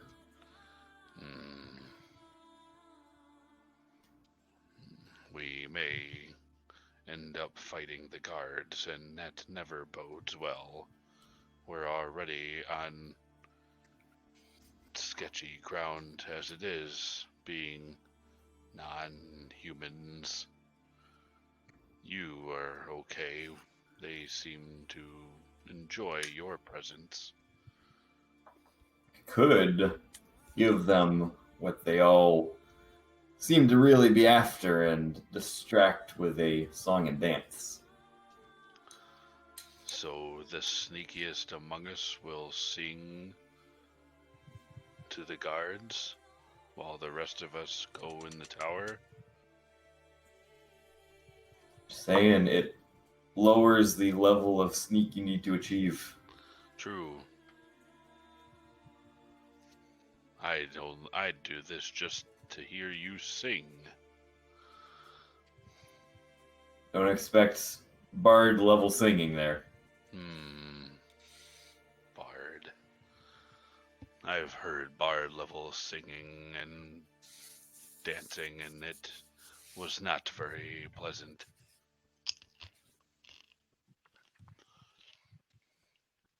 So are you in? Are we going to the tower? Are we going to the sewer? We may not have to do a distraction. I have a few tricks up my sleeve. Well, stop Really? holding back there, Scar.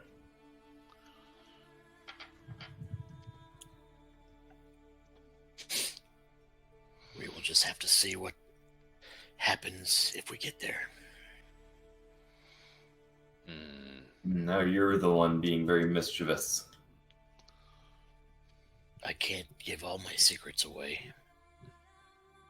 Are we not on the same team? That has nothing to do with it. I don't ask you how you thieve. Yeah, but that just benefits the whole squad.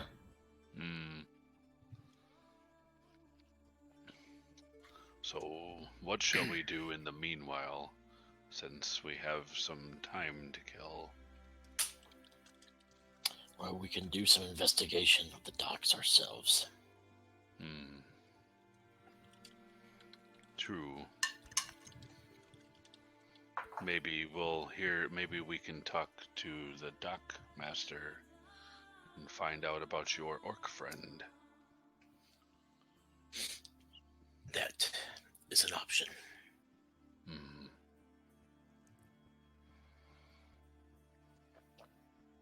Sounds good. I'll head to the dock if you wish to head that way. All right. Let's not linger. All right, so you guys are heading down to the dock. To Yep. the dock. Okay, you step outside into the morning air, and it's a beautiful day. The sun's shining down. You feel the warmth on your face. Everyone seems to be a good cheer. There's a fair bit of music. You start heading your way down the dock, toward the dock. A lot of celebrations today, it seems. People, for once, are happy here. And as you're heading toward the dock, you see a halfling there playing a flute, and there's several people kind of dancing in a circle to the sound, and everyone's pretty merry. They seem to ignore you, and as you go by them, one of the gals grabs Zoramir to bring him into the dance circle. Do I look like a dancer to you? Of course, my dear. And she's very beautiful, and just starts winging you around in this circle. I'm just not having it. Let me go. I do not dance. And she,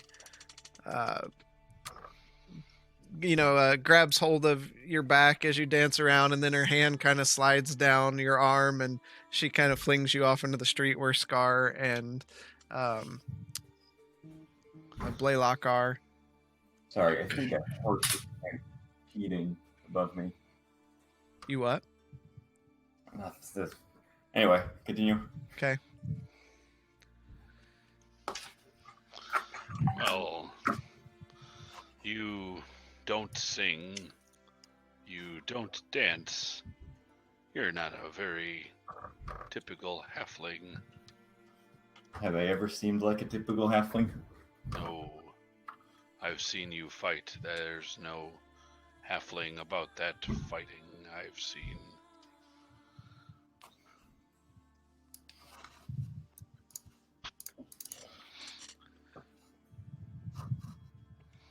What are they celebrating? Typically, music and dancing is surrounding a celebration. This town is very strange. Missing children, dancing in the streets, missing mayor. Curious.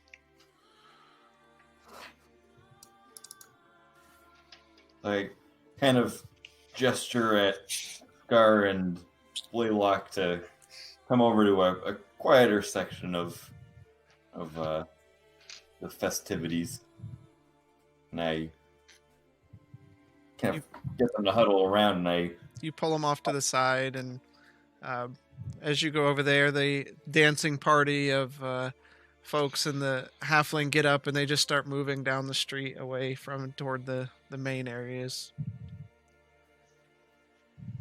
we're kind of alone now. Yeah. Okay.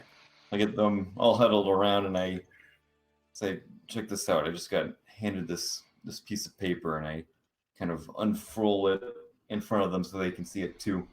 It says, "Look at the symbol of eyes and tendrils that mark the walls and the sewers. They will lead you to the basement entry of the tower.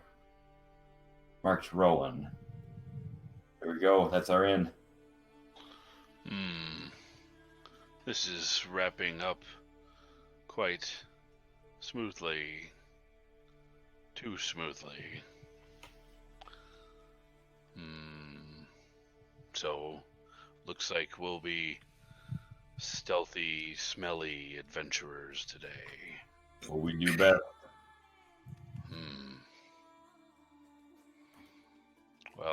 we're going to go to the sewers, is there anything we need in town?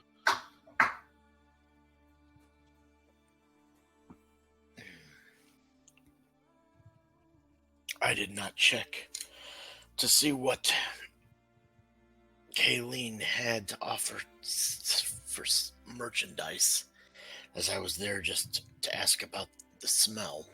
Hmm. But it looks like it's her shop or the blacksmith. Hmm. Yes, my funds are limited. Maybe a health potion will do us some good.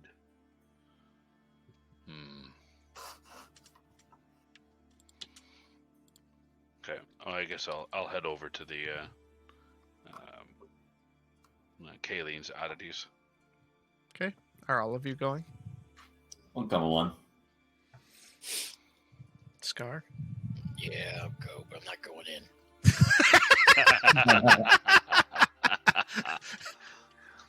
So you cross the town, go back toward the north of town away from the docks, and knowing where it is on the map, you see the sign, and Scar just kind of looks at both of you and positions itself outside the door and leans against the building.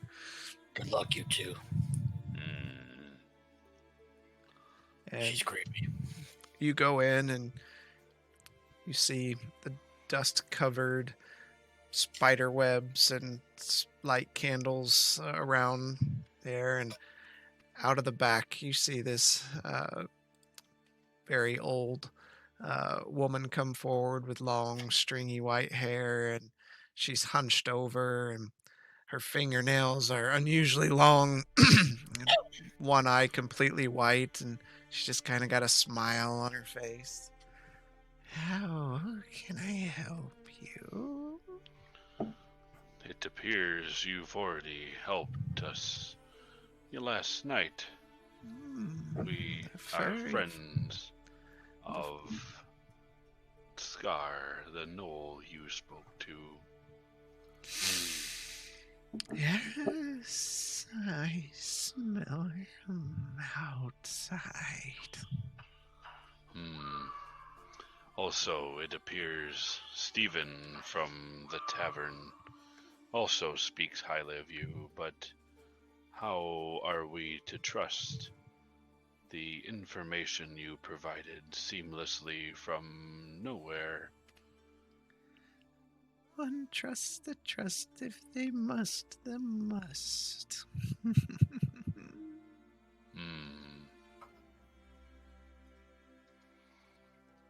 That is not very reassuring.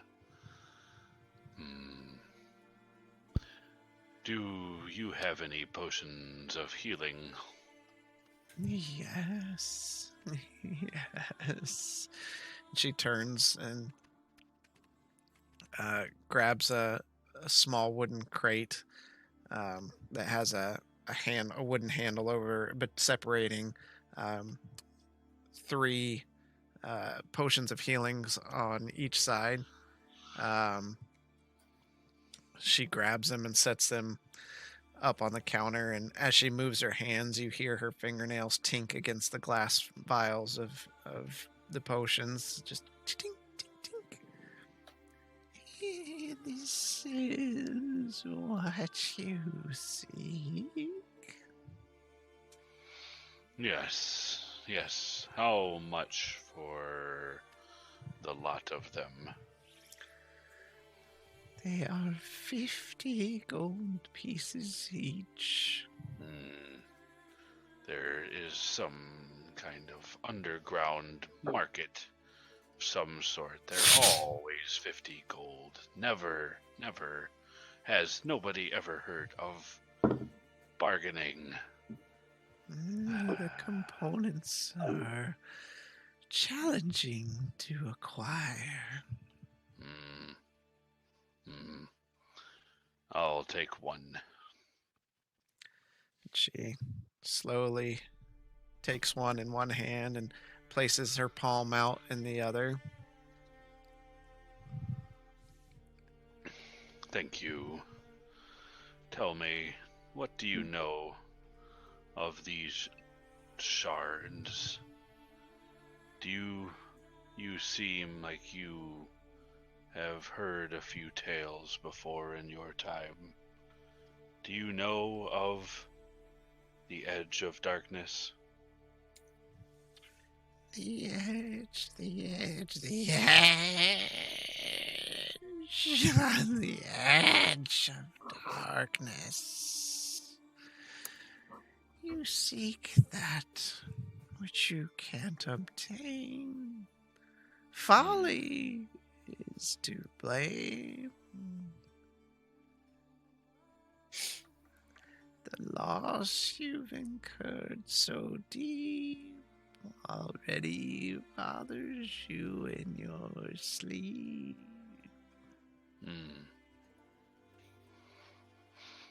I'm kind of just like looking around the other side of the store and just not even facing the other direction, just exacerbated. Why does everybody gotta speak in riddles?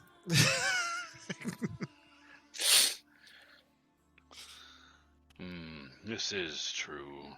I do have trouble sleeping. Yes, it does plague me, but that is rather ambiguous. Do you know of any of their locations? The shards. No. He keeps them blocked.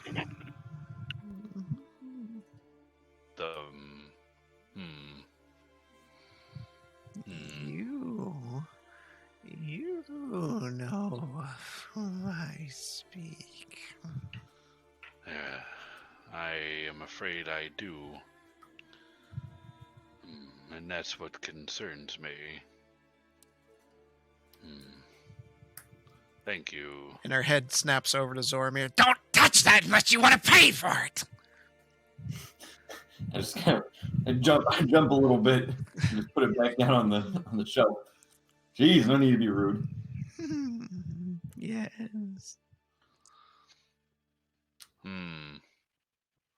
There's power in this old woman. Thank you. Is there anything else I can acquire for you?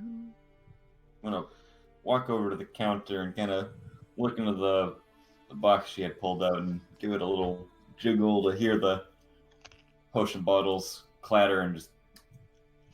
What other kind of potions you have? What do you need? I have ones for every occasion. Any potions that would assist in a stealthy adventure?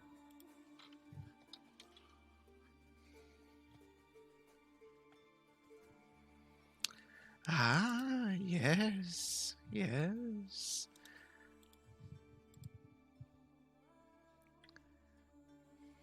Would you like to purchase one?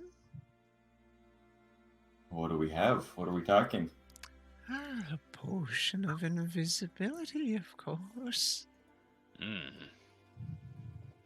And what is the going rate for one of those? Oh, worth 1,000 gold pieces.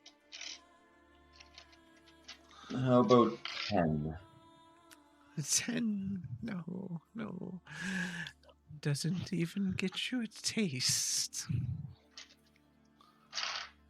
Well, the prices are a little too rich for my blood.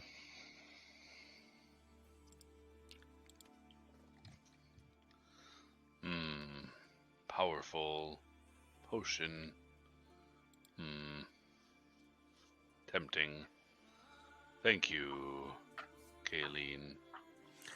We have scrolls and potions and herbs.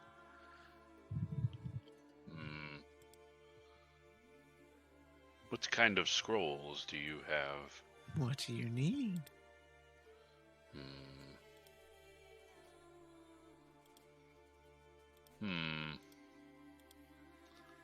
Suppose I don't have a foundation to answer that. Not too familiar with the use of scrolls. Have scrolls from spells that are offensive and scrolls that keep you safe. How about one to keep us safe? Ah, for the small sum of 100 gold pieces. Hmm. I can keep you safe from all sorts of creatures. That is tempting. However, I will have to decline. Thank you, ma'am. Always happy to help. Where's the clearance rack in here? Oh, This is manager special. she walks over and kind of rummages through. You hear her rummaging through a box, and she's talking to herself. Where did he go? Here. She pulls out. It's a long tooth. It looks like a tooth that's had some kind of inscription written along it. This is where we get into the oddities. Does this interest you, little one? How would this tooth benefit me? Well, you have to find out. Hmm. I'm not gonna buy something if I don't know what it does. What if it's cursed? Even I, Kaleem, don't know what this trinket does. Hmm. I'll give you 5 gold for it. Deal. Oh no. And she has it in one hand and tighten her hand, and she puts out her other hand and opens it as far as she can, and you hear her nails clack against the top of the counter. As you take that, she slowly put the gold in her hand, and you hear tink tink as her nails touch the gold, and her hand retracts, and she puts it down, and then reaches over and grabs your hand and slowly pulls it toward her and puts it into your hand and kind of holds your hand in between hers, both of her hands, and then closes your fingers around it and smiles at you as she slowly lets go. Enjoy.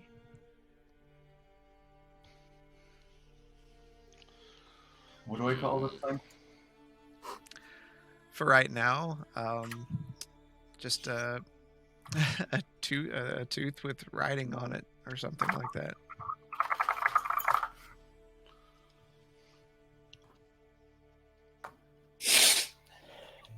Thank you, I guess. Thank you.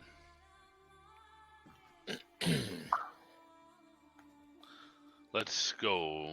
Scar has been waiting long enough. Let's.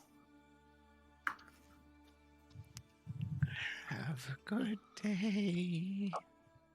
And you, ma'am. And she just stands at the counter and watches you both leave. Once we exit the door, I'll look at Scar. And it's like, then you're right about that woman. She is odd. Very odd. Yes. I'm gonna. Tooth still in hand. I'm gonna show Scar what I just bought. You ever seen anything like this? A tooth? And I point in my mouth.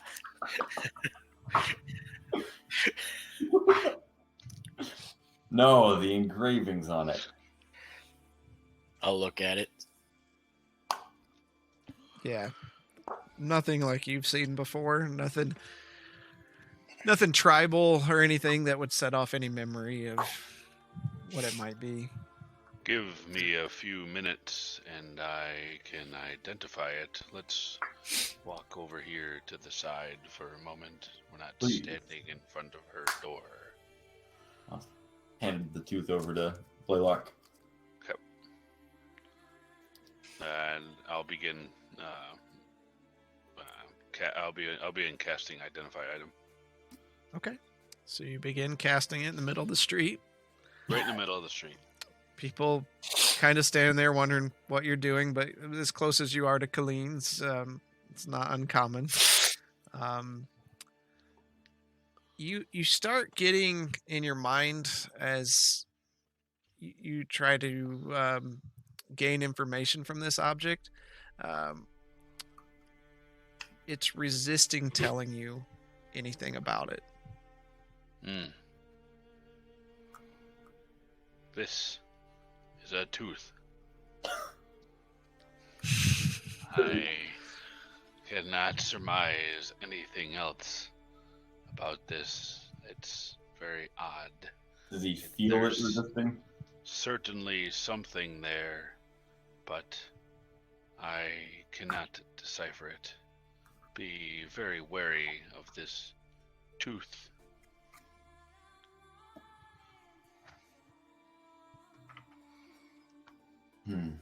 I'll hand it back to him. I'll kind of look it over. Looks like a tooth to me. And throw it in my bag. Okay.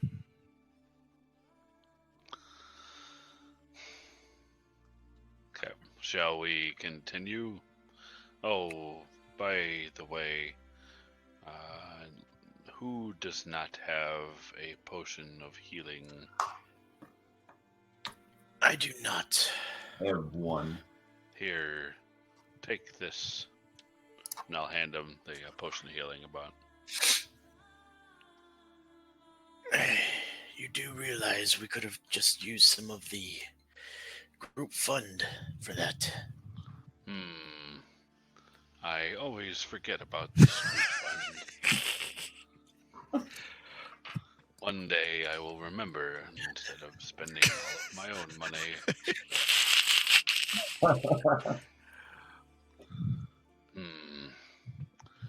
However, soon I will be requiring one of those fancy gems inside of our pack.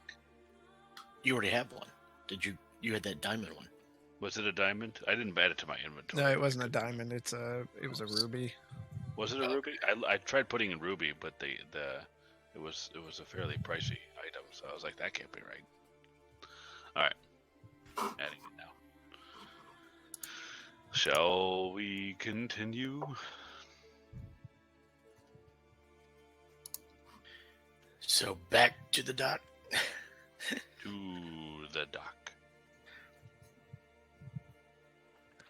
Was it a greater potion of healing? No, just regular potion of healing. Yep, just regular. Why is there only 3 on D&D Beyond? I've got potion of healing, greater, superior, and supreme. Yeah, that's normal. Is there another one that there should be? Greater, superior, and supreme? Oh no, it's called something different. It's called potion of healing, not a healing potion. No, that's what I got. Potion of healing. And it's only bringing up 3 options. And a regular one is not it.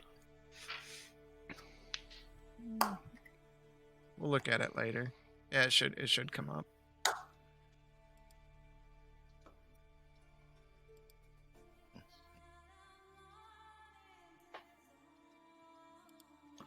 Such a strange woman. Seems to know a little bit about everything. And is vague. With riddles. Why riddles? There, I added it to your inventory, Scar. Okay, thanks. This island is notorious for riddles. Hmm. Yes, I can see why the guards never asked her any questions, but how do you not utilize all the tools in your arsenal? She sees a lot.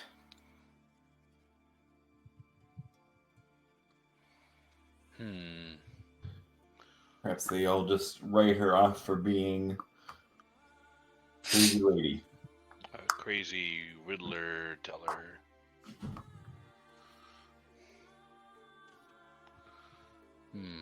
That was good thinking, talking to Kayleen. I would have never gathered to speak with her.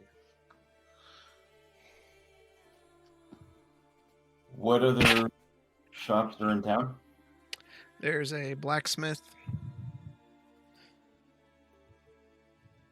And that is all. That's it. No, in the inn. Oh, okay. No place where I could potentially get more information about this tooth. Not that you're aware of.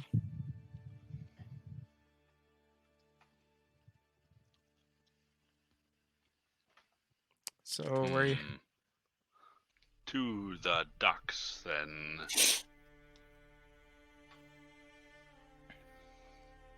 All right, is that where you guys are headed? Yeah, I want to Yeah. take a look at this grate. All Great. right. So you head down to the dock.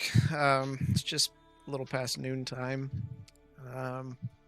Docks are busy as usual. The normal hustle and bustle. So you're at the docks. Now, should we wait for this Rohan to assist us? I want to know what we're getting into first. Yes. Because according to Kayleen, we can go through the sewers to get to the tower. We didn't get I'm the gonna note look- from Kayleen, did we? No, we got it No. from. He just No, got it. I was handed it in the middle of the partying Kayleen crowd. just told me that the kids Oh. to look for the kids in the sewer. Okay. No, we don't know anything about the letter, right? Yeah, he showed us the letter.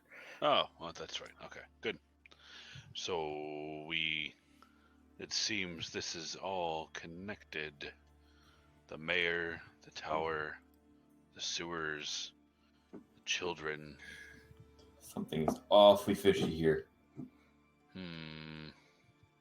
Especially, remember, King was somewhat evasive about the sewers earlier. True. Has there been in the information we gathered, has there been any kids missing since the mayor disappeared? No.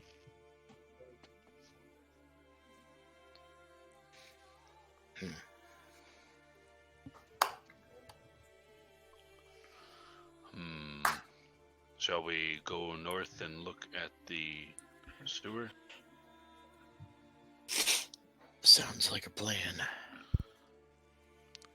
So you walk along the docks, and there's a small stairway that leads down to some old boards and dirt and mud and rocks right on the edge of the water. You look down into the water here. It's stony rock. There's not like a smooth beach. And you're now below where the docks are. The docks are about 3 or 4 feet above your head, so you're down quite a bit. A little bit colder down here just because you're in the shadows all the time. And walk for about 50 yards or so, and you come upon a massive circular tunnel. There's liquid running out of it into the ocean, and it's sealed with bars, and there's a lock on those bars that culminate into a door that's there. The smell here is just terrible.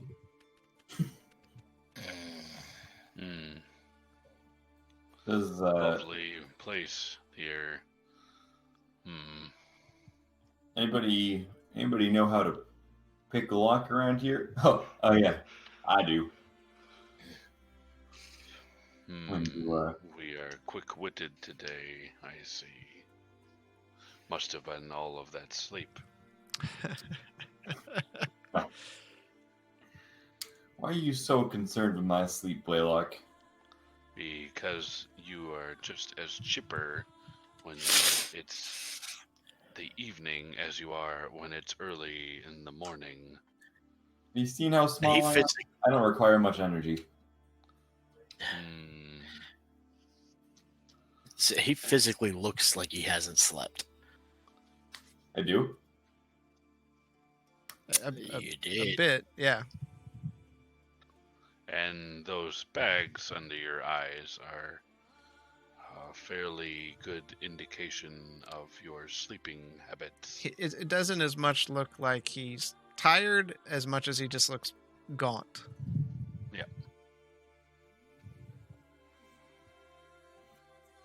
I think you should worry about your own rest. Let's go Ew. try and get that lock open. Hmm. Are we completely out of the sight of like the town and people? Yeah, no one really cares. Obviously, because kids just disappear. Yeah. They care about Kids that, just but disappear, people are dancing in the street. The King's Guard are all just like, whatevs. You know, got a Whatevs. lot of problems. They're replaceable. Just another 9 months, you get another one. All right, I'm gonna reach into my bag and grab my lockpick tools and go over to this lock and start fiddling with it. all right, roll dexterity plus your proficiency. Oh, 24. Okay. So you walk up to the lock and you start working and you hear click, click, spring, and the lock opens up and you take the lock off.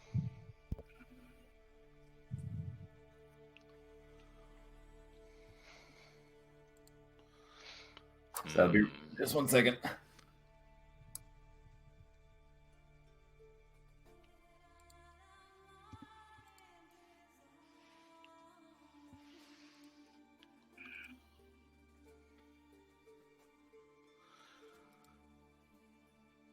Terrible, terrible smell. Why can't It's it be a garden? ridiculous. Garden that leads to the tower. That would be so nice. No, All right. we need to go through a sewer. Trudge through all of this species in order to get to your destination. No problem.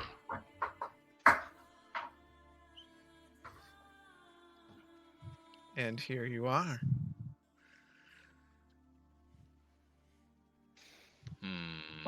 So we're looking right at the entrance, Mm-hmm.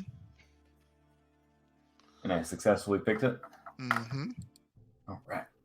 In true Munchkin fashion, I kick open the door. No.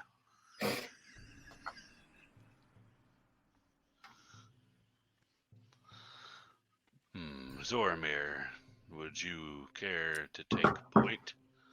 And hopefully we won't find anything more untoward than a few thousand gallons of urine. I'm gonna cast Pass Without Trace on all three of us. Okay. You all get plus 10 to your dex rolls. Plus 10? Plus 10? Yes. Pass without a trace is amazing. For Like one it- now. I'm 15 just with the modifier. Yeah. Oh my god. That's a Um, ranger only, isn't it? Something like I that. think so, yeah.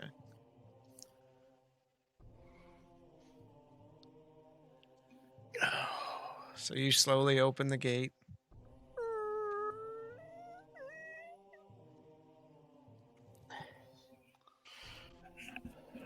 wait, okay.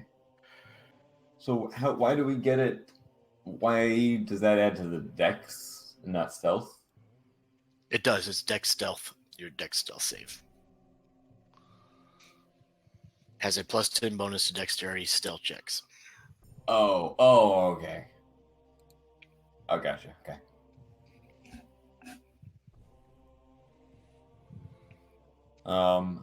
Blaylock, did you practice your tiptoeing abilities? I thought you were going to get me booties. What do I have to take care of everything for you? I seem to remember some time in the swamp where you had stilts. Oh, yeah, true. I'm gonna take just this.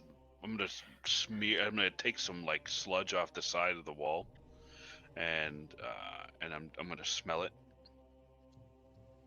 And then while I'm doing that, I want to kind of see if I can gather anything from the structure of the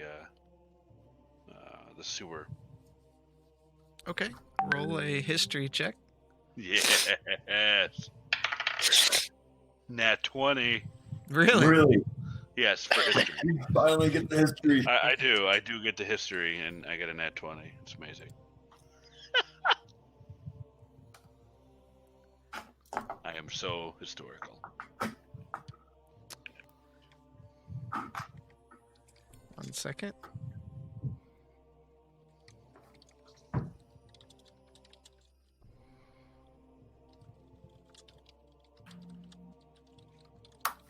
Did we lose Chris?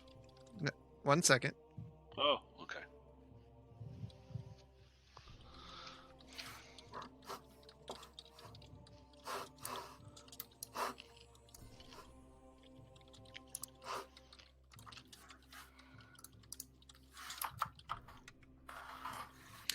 All right.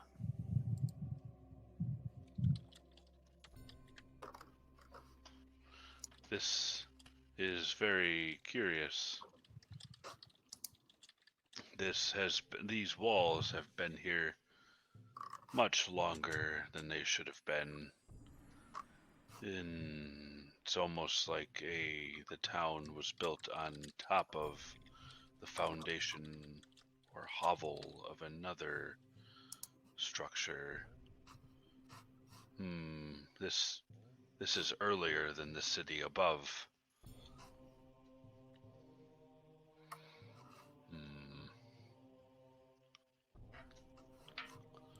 Still smells bad.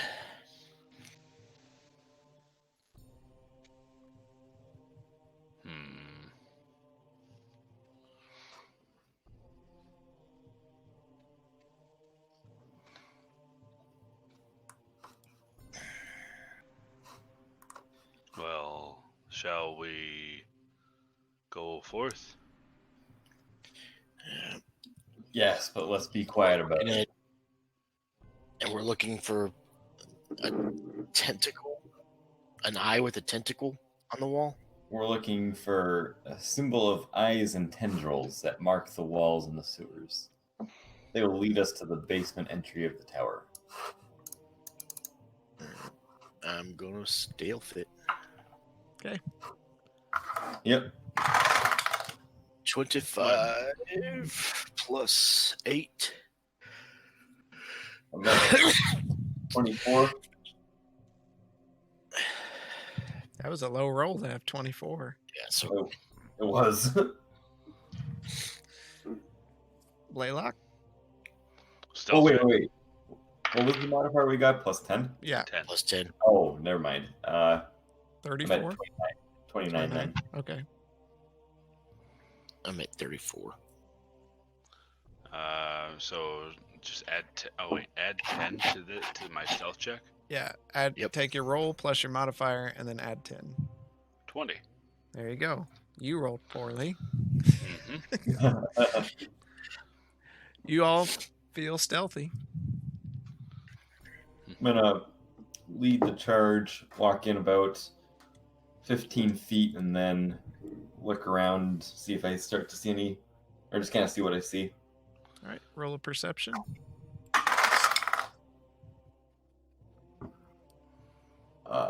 23.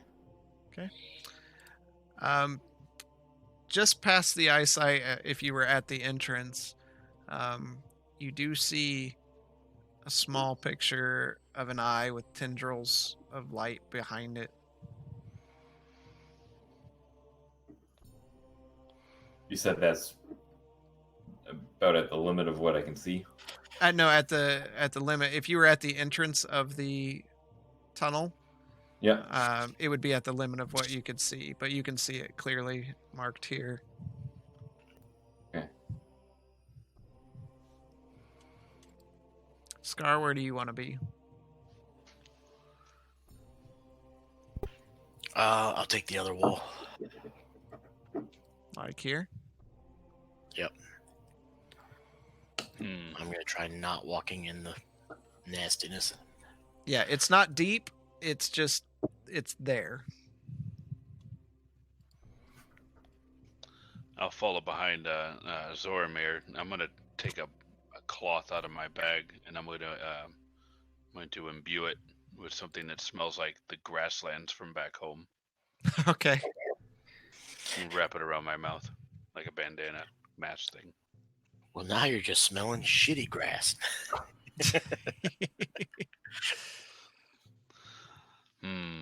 It reminds me of home. All right. I can see clearly ahead. Yeah, I mean, you all have dark vision, so. Gonna keep stealthily walking forward, following the symbols that I see. Okay. There was just that one. How far do you want to move up? Where was the symbol roughly? About where Blaylock is, right here. Okay. I don't see any more ahead. Nope. All right. So I'm gonna keep walking up to the corner. Scar, you want to keep up? Yep. Okay. So you see down the hallway. Here, there's another hallway branching out from where you're at. There's no additional symbols on the wall.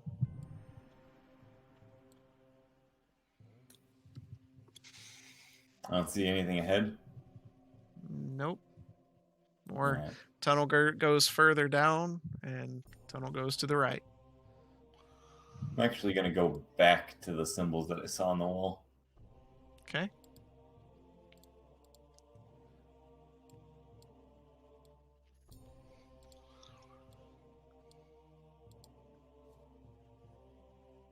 You go back there. I'm gonna kind of reach my hand out and touch it and investigate it. See if I can see anything that moves or pushes or anything that any way I can interact with it. Nope. Nothing. You put your hand on it and even focus on it for a bit, but it doesn't do anything. Does the tendril point in any direction, down, right? Nope. It's more like a sunburst with the eye in the center. I even studying it, I can't gather any clues from it. It's just a symbol. Just a symbol. All right. So I'm gonna walk back to Scar and Blaylock, who I guess are still waiting at the corner. What do you think, fellas? Should we go straight or take the right?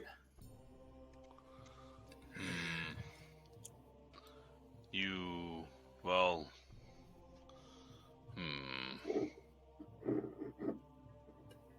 Do we have any direction sense in here?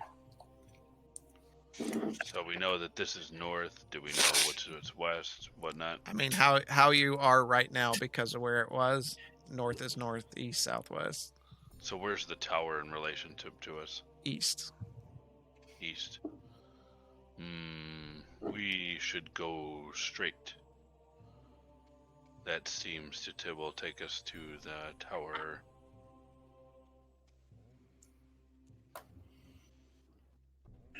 Well, let's give it a shot. Hopefully we see some more symbols. Okay. How far do you want to move up? Let's go another 20 feet.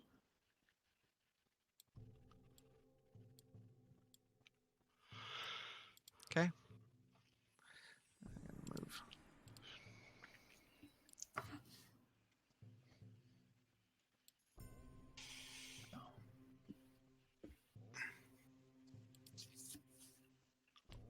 Still not seeing anything? You see tunnel. Let's keep going. Another 20 feet. Sneak. 25 feet. Okay.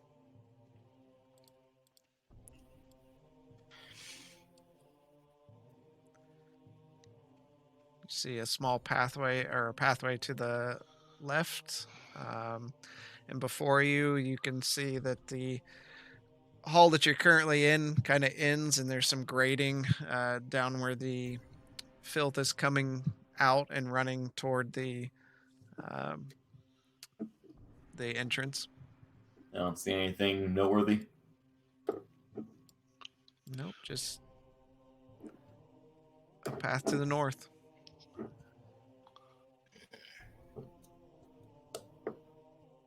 I'm gonna do perception and make sure I don't see anything dangerous or traps or anything like that. Your old perception's still going. Oh, okay. Yep.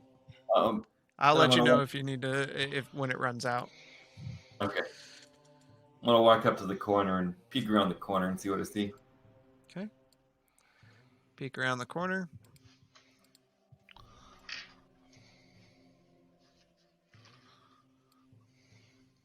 You see a hallway headed to the north.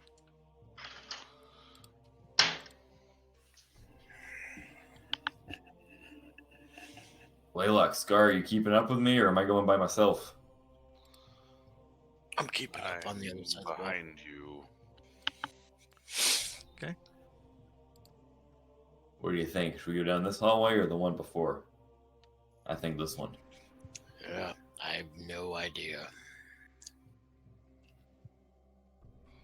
Oh, Just looks like poop. you want to take a sip? Not I think that's what you particularly. normally do. That's fair. All right. Let's continue down that hallway. Scar, you want to be there? Yeah, over. Yep. Okay.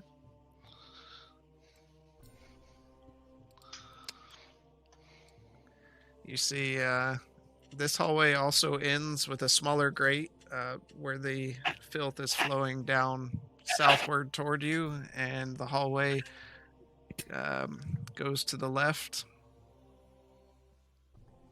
to the west. I'm gonna walk quietly up to the corner and just peek around it. Okay. You peek around and you see a bit smaller hallway with two doors at the end. Do I see any symbols? Not from here. All right, let's go around the corner and walk halfway down the hallway. Okay. You see the doors.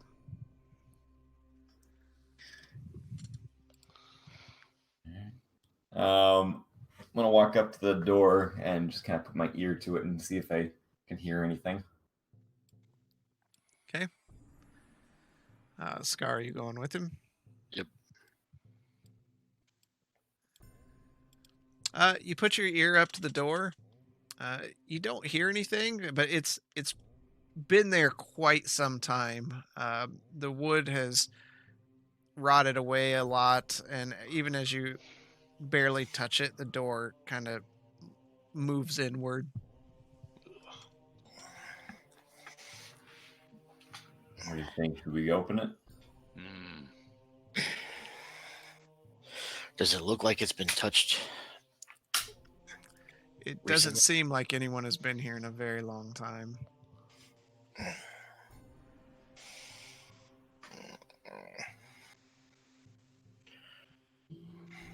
Blaylock, you have a staff, right? I do. Why don't you stand back a little bit and poke it open? I will. I'm gonna stand back, and then I'm gonna give it a good poke to see if it opens. And it just falls off its hinges. I thought that was something firing. And you see a room there. As you peer into the room, just trying to get a better view there. You see a couple skeletons there, some debris all over the floor.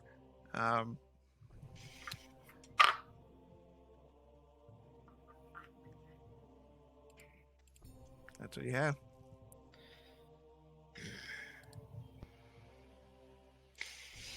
Can I tell what kind of skeleton it is by my my tracking is for humanoids, so It's a human.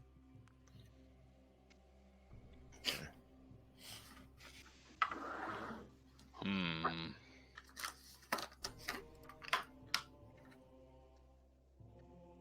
I'm just gonna walk in and investigate, see if there's anything meaningful. Okay. Where do you want? I mean, it's a pretty small room. Yeah. Kind of look the room over. Okay. Blaylock, I will stand here at the door. Scar. I will step in when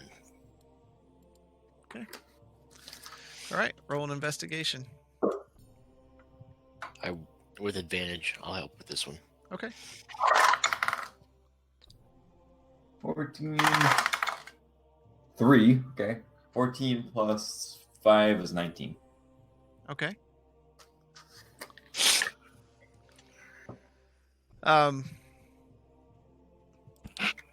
You look around the room, and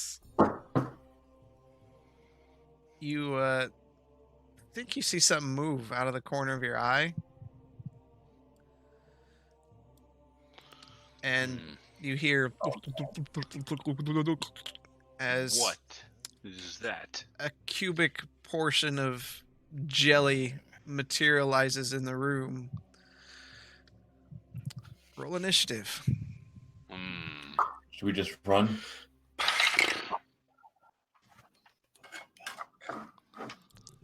And it'll just keep coming after us.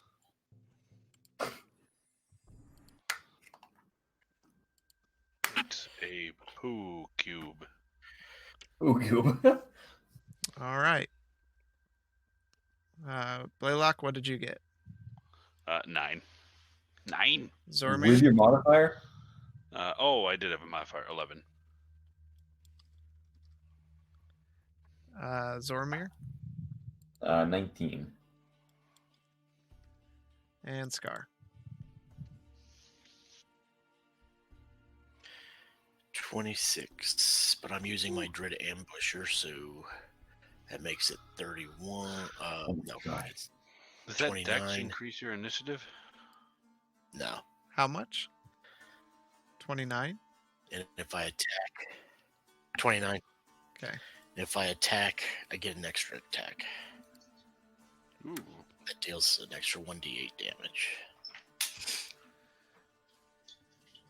All right. Scar, you're up. All right, I'm going to whip out the bow. Okay.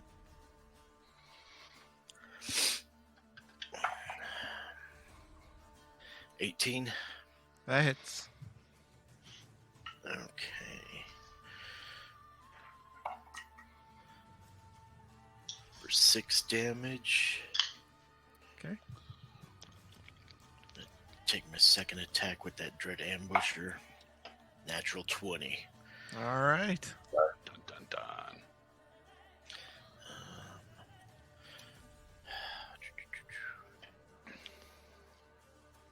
Double damage.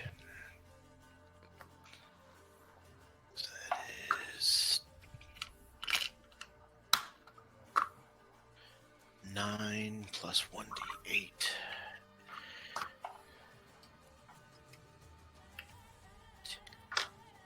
14. I'm using the magical. 14 points of damage. Yep. And then I will take 2 steps back outside the room. Okay. All right. Zormir, you're up.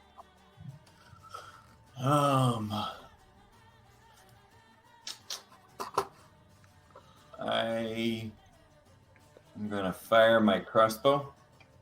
Okay.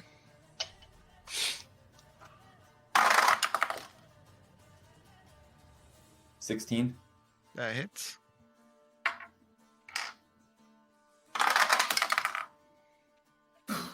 Uh, 7 points of damage. Okay.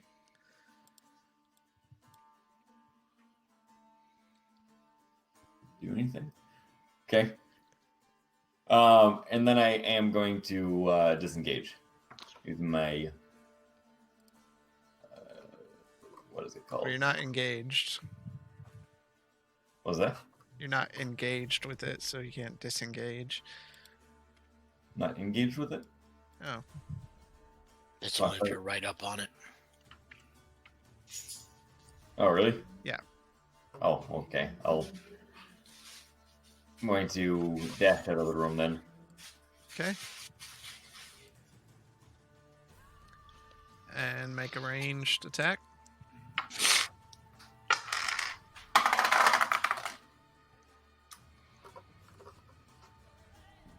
22. That hits.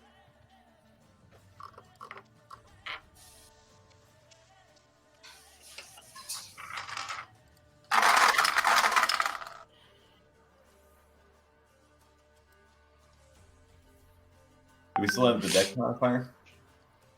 Yeah, That's whatever. only for stealth.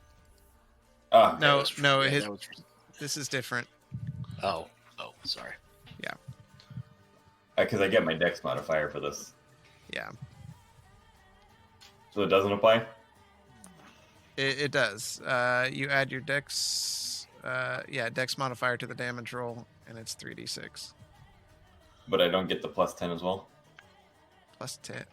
No, that's for sneaking only. Oh, okay. Oh, right, because it's for stealth. Okay, then I got 15. Okay.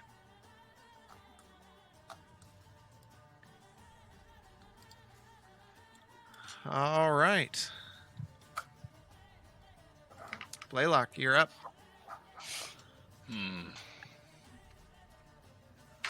I'm going to cast Fairy Fire on it. Okay. So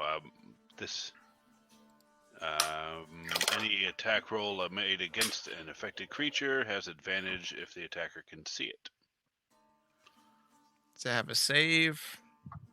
There is any creature in the area when the I spell think is you have cast, to, outlined in light, and it fails a dexterity saving throw for the duration. Okay. Yeah, so it's got to make a dex save. Yeah. It fails. Okay. So So now it's glowing in an eerie violet light. is that it? And I'm going to move back to Zoromir. Okay. Yep, that's it. All right.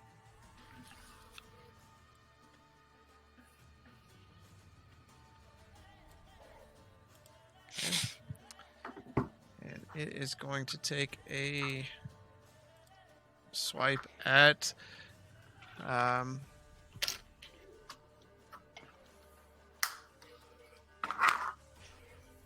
it's going to make a swipe at Scar.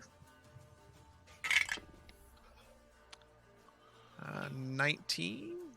Oh, Hits. And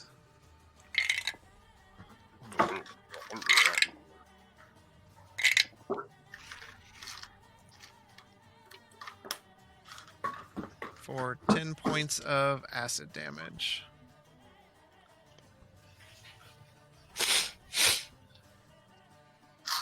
All right.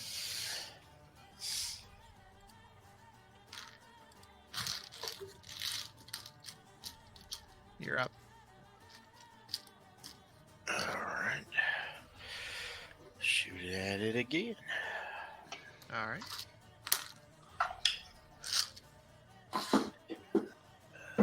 23.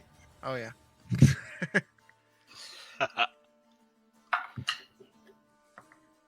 7. Okay. That's my turn. Zoramir.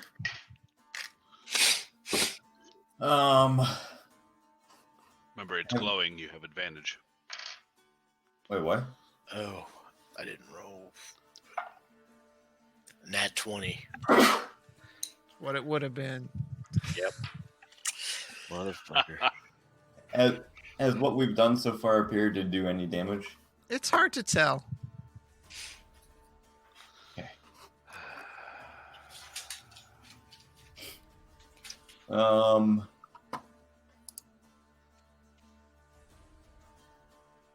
I am going to use my action to cover my dagger of venom with its thick poison. Okay. And then for my bonus action, I'm going to dash a little bit farther away from the thing. How far? 10 feet. Okay. Make that range with advantage.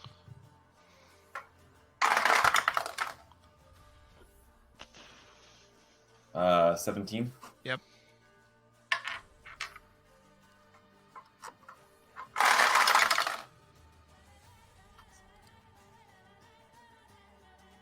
$13 points of damage.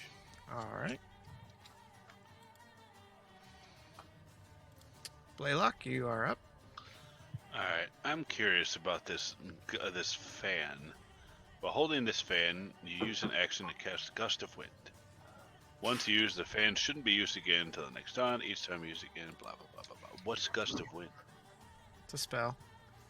Well, yeah, I know it's a spell. If I remember right from last week, I just continued to blow air at it, and it has to make a strength saving throw. Mm-hmm. I'm gonna use it. Okay. I'm gonna use the wind fan again and point it at the old gelatinous cube. All right. Scar and Cube make a strength saving throw. No, that's not in a line. 10 feet wide. 10 feet wide. Okay. 19. Yeah, they both save. So am I just like flapping this thing? No, it's a constant wind forward. Okay. Both people don't get blown away, but it's 2 feet of movement for every 1 foot of movement to get closer to you. Okay. All right, then. I'll move back to Zoramir. Okay.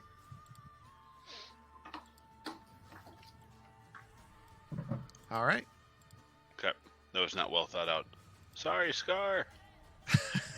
It's my first time using this thing.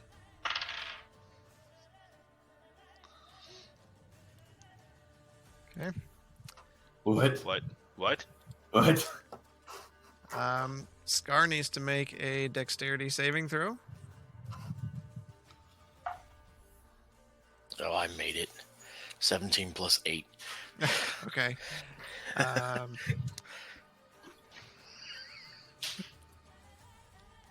So you this way, and he will take his attack.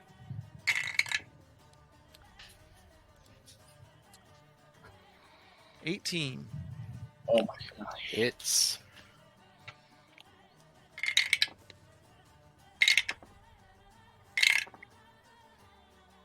For 9 points of acid damage. Fleshwood claims he isn't trying to kill us all. It's one cube. It's like gushers that's just wiping us out. That was 9 points? Okay.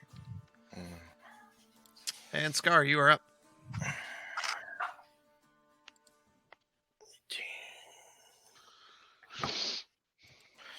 26 to hit. Oh, yeah.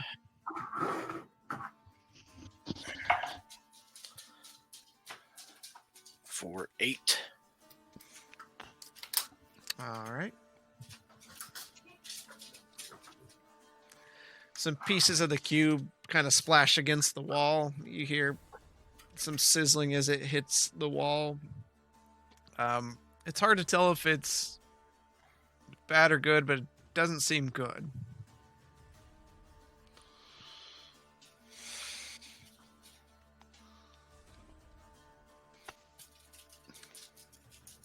Is that it? That's my turn. Zormir, you're up. Well, he can't move. I can, but he gets an opportunity to attack, and if he's hitting me every time, I'm not giving him the option to hit me twice. Yeah. Alright. I am going to lunge forward with my now dripping with thick black poison blade and try and slice through him. Okay. Does he have to make a strength save? Since now he is in the way of the wind. The wind fan. Wouldn't it assist me? No, it's only when you start when you start your turn in it. So he's good this time. He catches on his cloak and he just kind of flies forward. Through him. So technically we both should have re-rolled also on our turn, but I missed that. Do we still have advantage? Yep. Alright. The 19. Oh yeah, that hits. So what is this? And you do get a sneak attack because Scar is adjacent. Oh, this is gonna be a blow. Okay, so I get 1d4 plus 6 damage.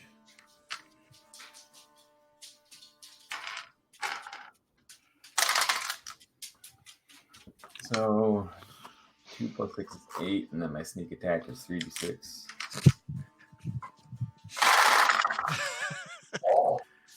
Oh my gosh.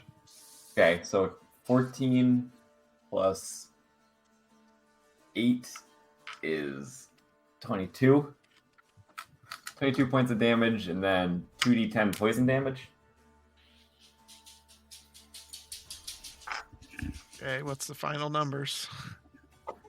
I'm sorry, I'm trying to find my d10s. All right. Either way, how do you want to do it? Oh, this is it. Wait, I want to know what the final total is. 6 and 9. Oh my gosh. So 22 plus, that's 31, 37 points of damage. Oh yeah, yeah. I think the most I've ever done. Yeah, so I'm just going to like be running forward with the wind blowing my hair around as I pass by the fan, and I'm gonna run up the side of the wall, do a backflip, and then just come down and slice this blade through him.